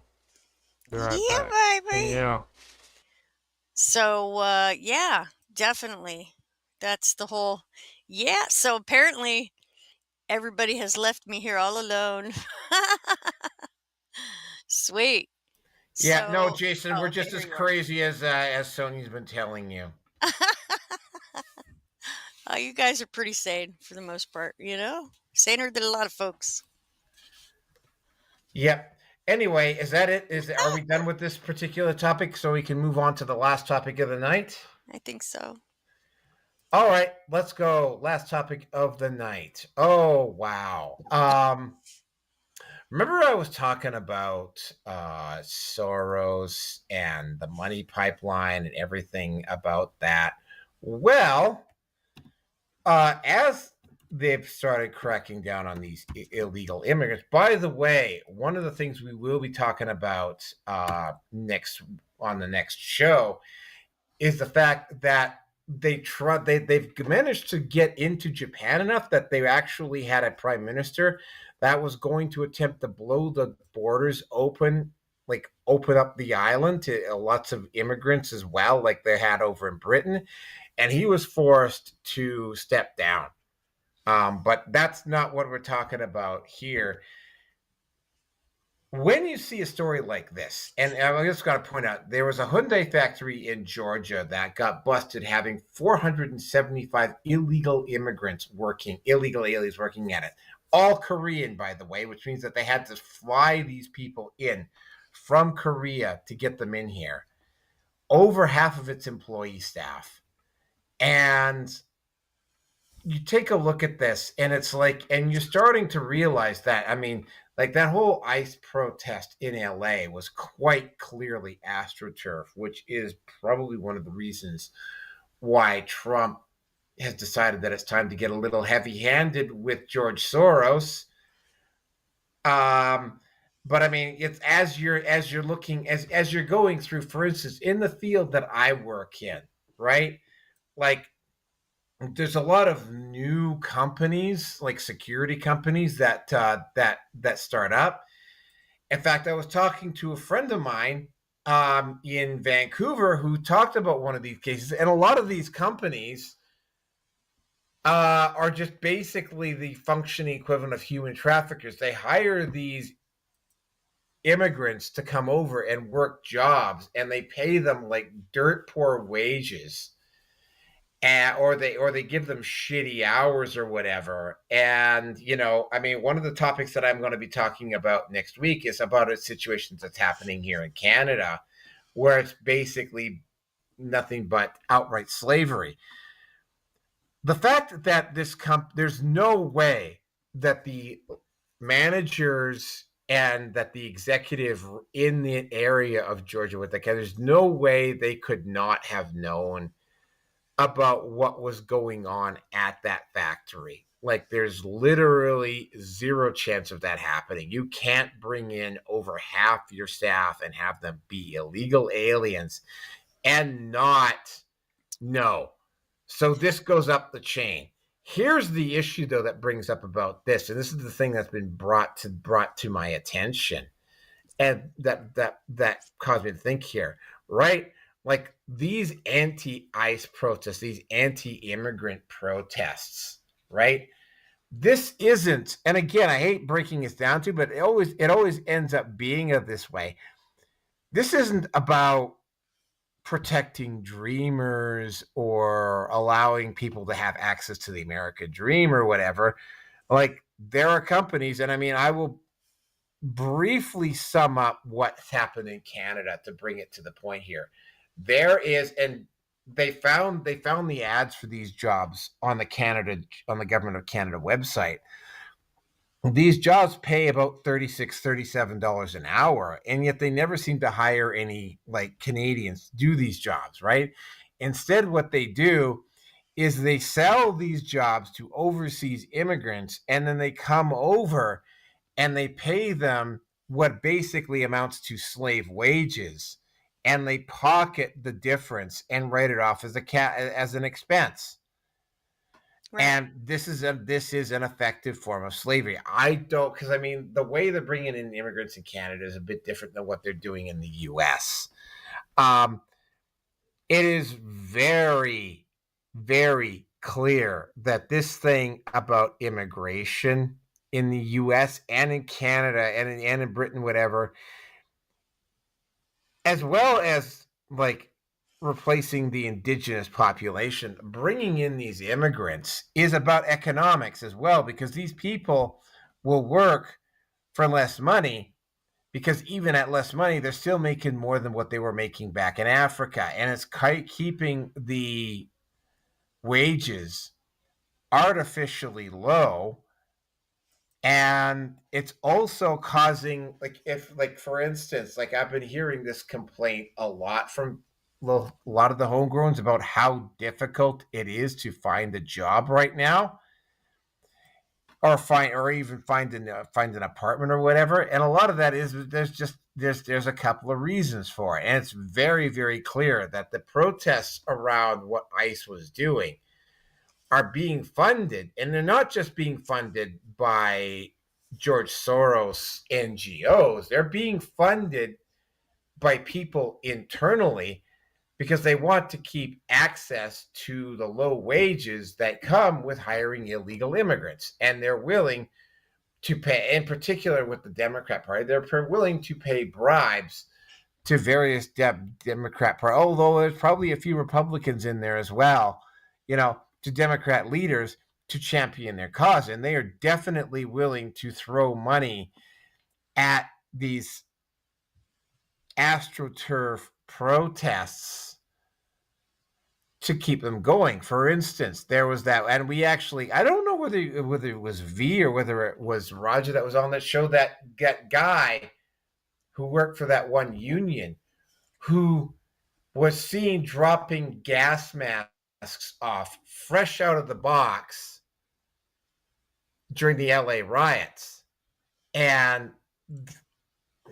the only place that you could have gotten these masks was from Walmart in bulk. And it turns out that where they were getting these bulk masks from, turns out that one of the people that sits on the board for Walmart was the one funding it all, right? Naturalized American citizen, by the way.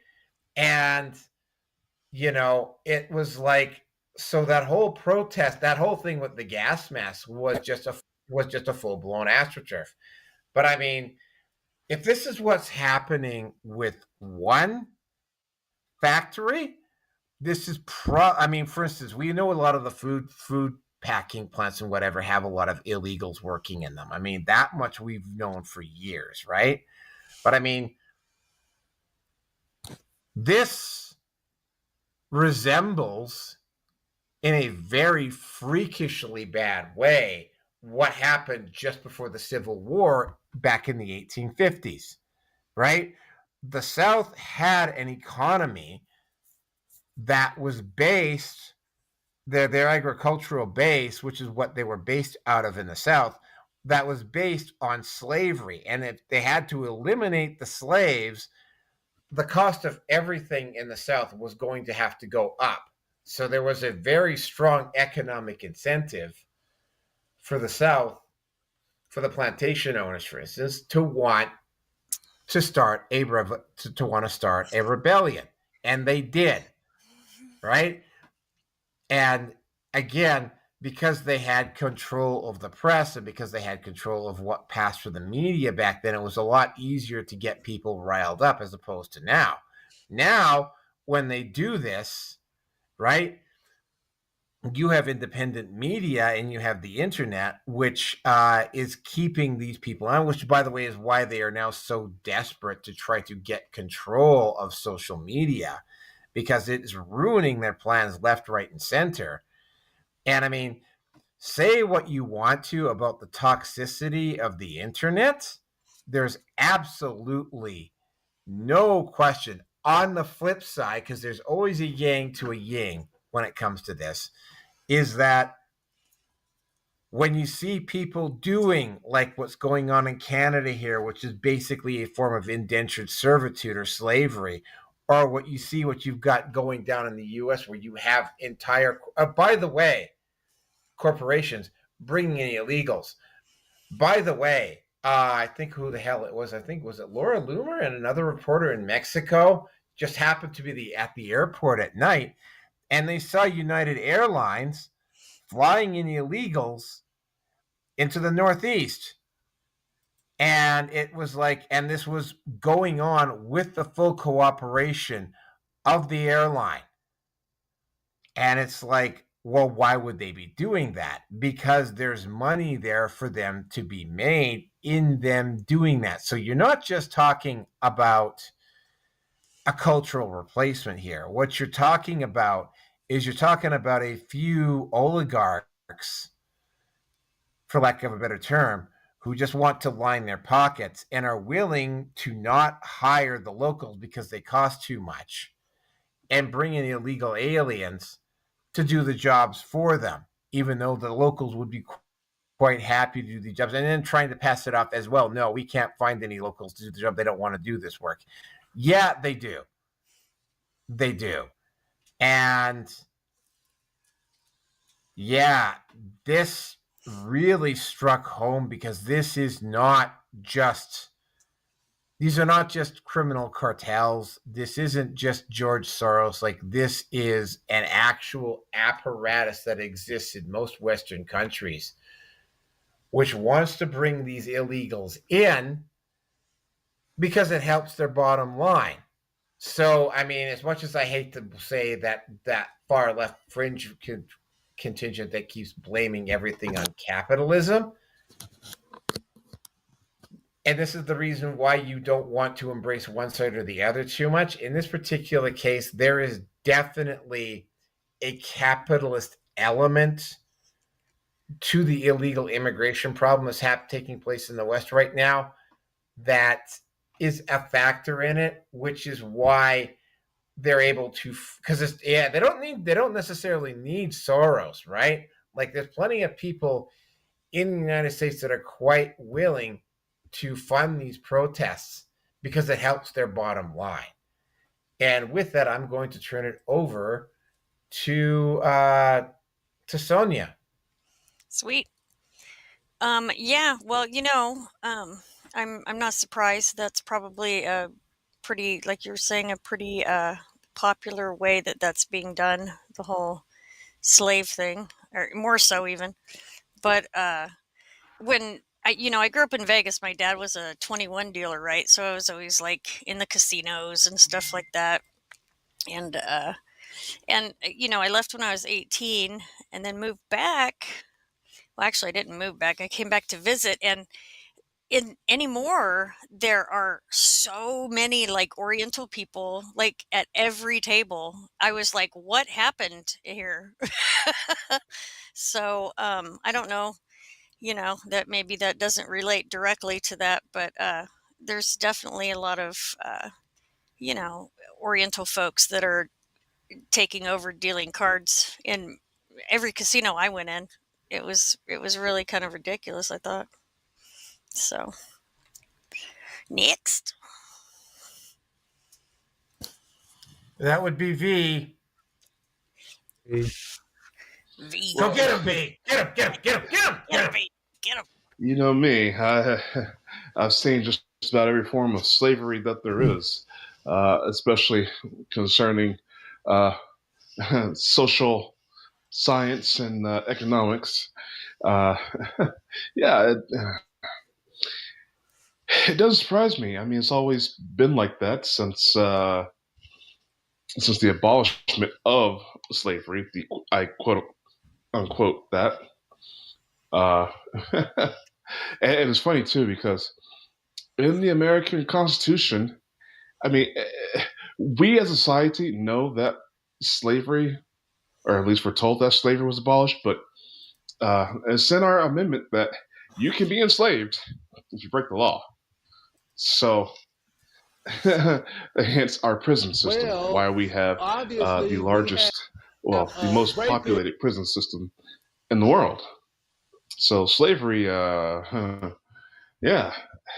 You talk to those guys who make license plates.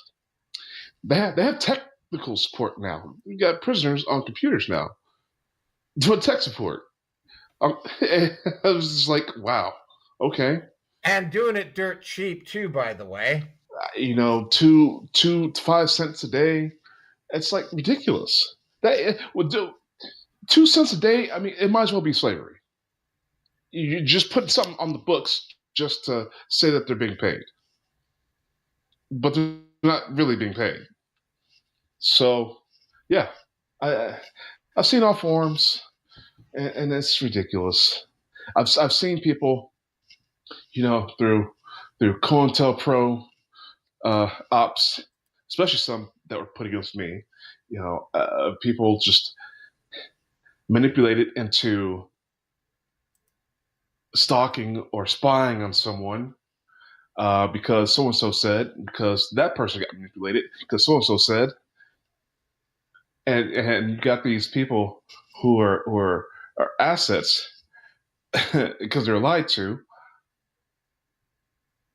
and working for free, basically, doing the jobs of these agents who should be doing stakeouts if they really want to spy on somebody. So I've seen all forms of slavery. I've seen it, every form. It's ridiculous, and that's what they. I mean, you think this is bad? You think this is bad? Oh man, I can go all day long, but I'm not going to because I'm fading out. So I'll pass it on to Roger. I agree with you. I'm fading out too, to be honest with you. But like when it comes to this topic, there's only a couple things I do have to say, and it's like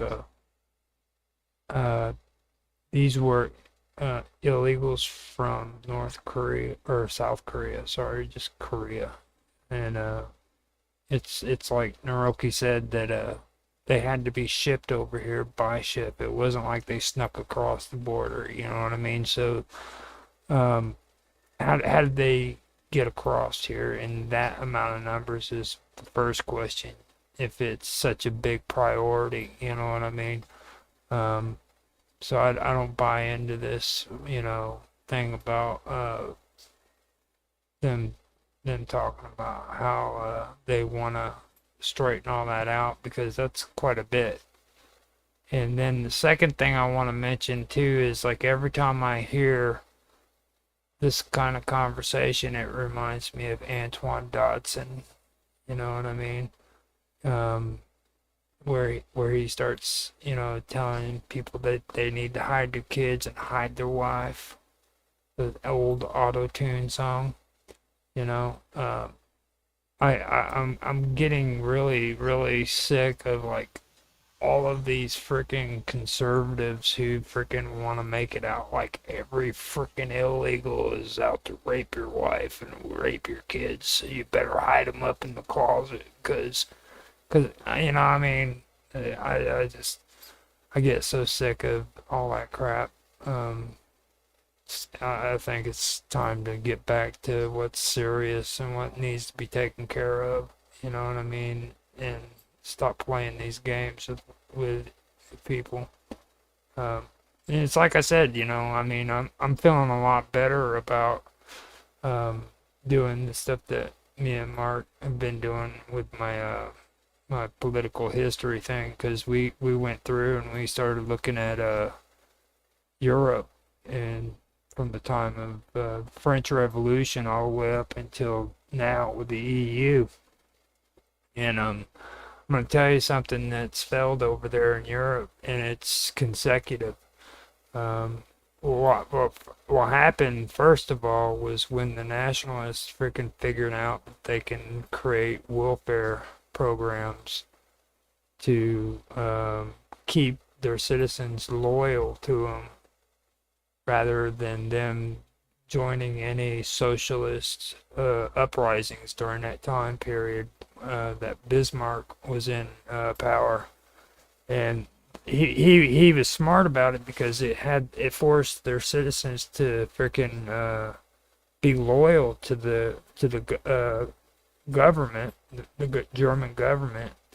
But at the same time, it took the wind out of the freaking socialist sail. So they became dependent. Bismarck. Yeah, Bismarck. He's the one. Is that the guy who came up with that song? Only Just a Friend. No. This was the guy who was the first one to actually unify Germany, because before it was a different amount of like states within the area, like republics that were fragmented confederacies. Oh baby, you got what I need. But you say he's just a friend. You say he's just a friend. Oh baby, you. I know who he's talking about. But after Bismarck, I think that another thing that I was able to figure out from all that too is, like, after World War II, this has to do with preemptive or preventative logic is what it's called, okay? And every one of these things that are going on over in Europe has to do with preventative logic. They want to get rid, or they want to prevent things before it happens. So when you hear about stuff on, like, the Protection Act that's going on over there, and then here in the United States they're trying the Child Protection Act, that's what that's all about. They think that if they do this preventative freaking law enforcement, it's going to prevent things from happening, but it's actually causing more stress and more problems. They're cracking down on the internet with these people who are having problems with immigration, thinking that it's going to prevent something, and it's not. It's causing more problems. And that's kind of what's going on here too. Like, instead of them trying to take care of the situation, they're creating more of a problem with the situations by enforcing harsher laws and stuff of that nature. So that kind of helped me out doing that this year, because I'll tell you what, I'm gonna say it again before we're done. If you guys think China is your biggest problem, you better think again. You better look at the EU and see what's really going on there. That's some pretty crazy stuff. I can't even call it socialist anymore, to be honest. It's way beyond socialism. It's beyond nationalism. It's like an amalgamation of just freaking all of it put into one thing, and it's really insane. That's all I got. Oh, and EU, they're the ones behind most of this shit, just so you guys know. Okay, yes. Thank God we're done. It's not that I don't enjoy these, but I mean, I'm starting to fade out, and I think all of us are too. Anyway, yeah, we're gonna be covering the I'm going to be covering Charlie Kirk in a whole lot more detail next week. We're also going to be covering the murder of that Ukrainian girl. We've also got. Hold on a second here. I'm not done. I've still got. Might even have room for one more topic here. Let me just take a look here. What all do we have? What all do I have coming up here? Oh yes, I think we're starting it with a Hollywood thing. But yeah, Irina Zarutska, Charlie Kirk, what happened in Japan, Nepal, and France. There's a couple of small pieces. I still got room for one more. I probably will add it. I will actually be making up my mind here probably tonight or tomorrow what topic number 6 is going to be. Thank you all very much for listening tonight. I'm hungry and I need to make some food before I hit the hay here. So thank you very much for everybody who managed to hang on and listen for this whole thing. I hope you enjoyed the show, and yeah, they all don't get as long as this one does. This is a very very unique. I don't think we've been going this long in a long time, have we? Well, the last time we went over 4 hours was when, and by the way, I still want to get back to doing it. Last time we went over 4 hours was when we were doing the movie review of The Matrix. Wow. By the way, I want to get back to doing those. I also want to get the Diddy one done, but I have to wait and figure out what my schedule's gonna be over the next few days before I do that, because I want to squeeze in a couple of other things in. But this is it for tonight. I will post this up at all the usual places. By the way, Patreon as the Rookie 5. I'm actually going to have to start posting up content there to actually prove that I'm doing something to actually deserve whatever money it is I'm making off of that. But thank you all very much for listening tonight. I hope you had a good show. I hope you were able to stay awake through all of it. Have a good night. We are done. You suck, Steve. You suck, Steve. Steve, yeah, I hope the fun time with the aliens was worth it. All right, talk to you later, Rearson. Later. Hey. I'm out of here. All right. So I bailed out of there while I had a chance. I hope you guys enjoyed. If you did, go over to Red Pill Nation Hangout. You can find them on Rumble, Twitch, as well as Twitch. But like Naroki said, they don't use Twitch too much. And like, subscribe, and share it to them. Tell them that you enjoyed the show. Hope you enjoyed. If you did, like, subscribe, share, make comments on this stream, and I thank you guys for watching. I'm going to end this and go to bed.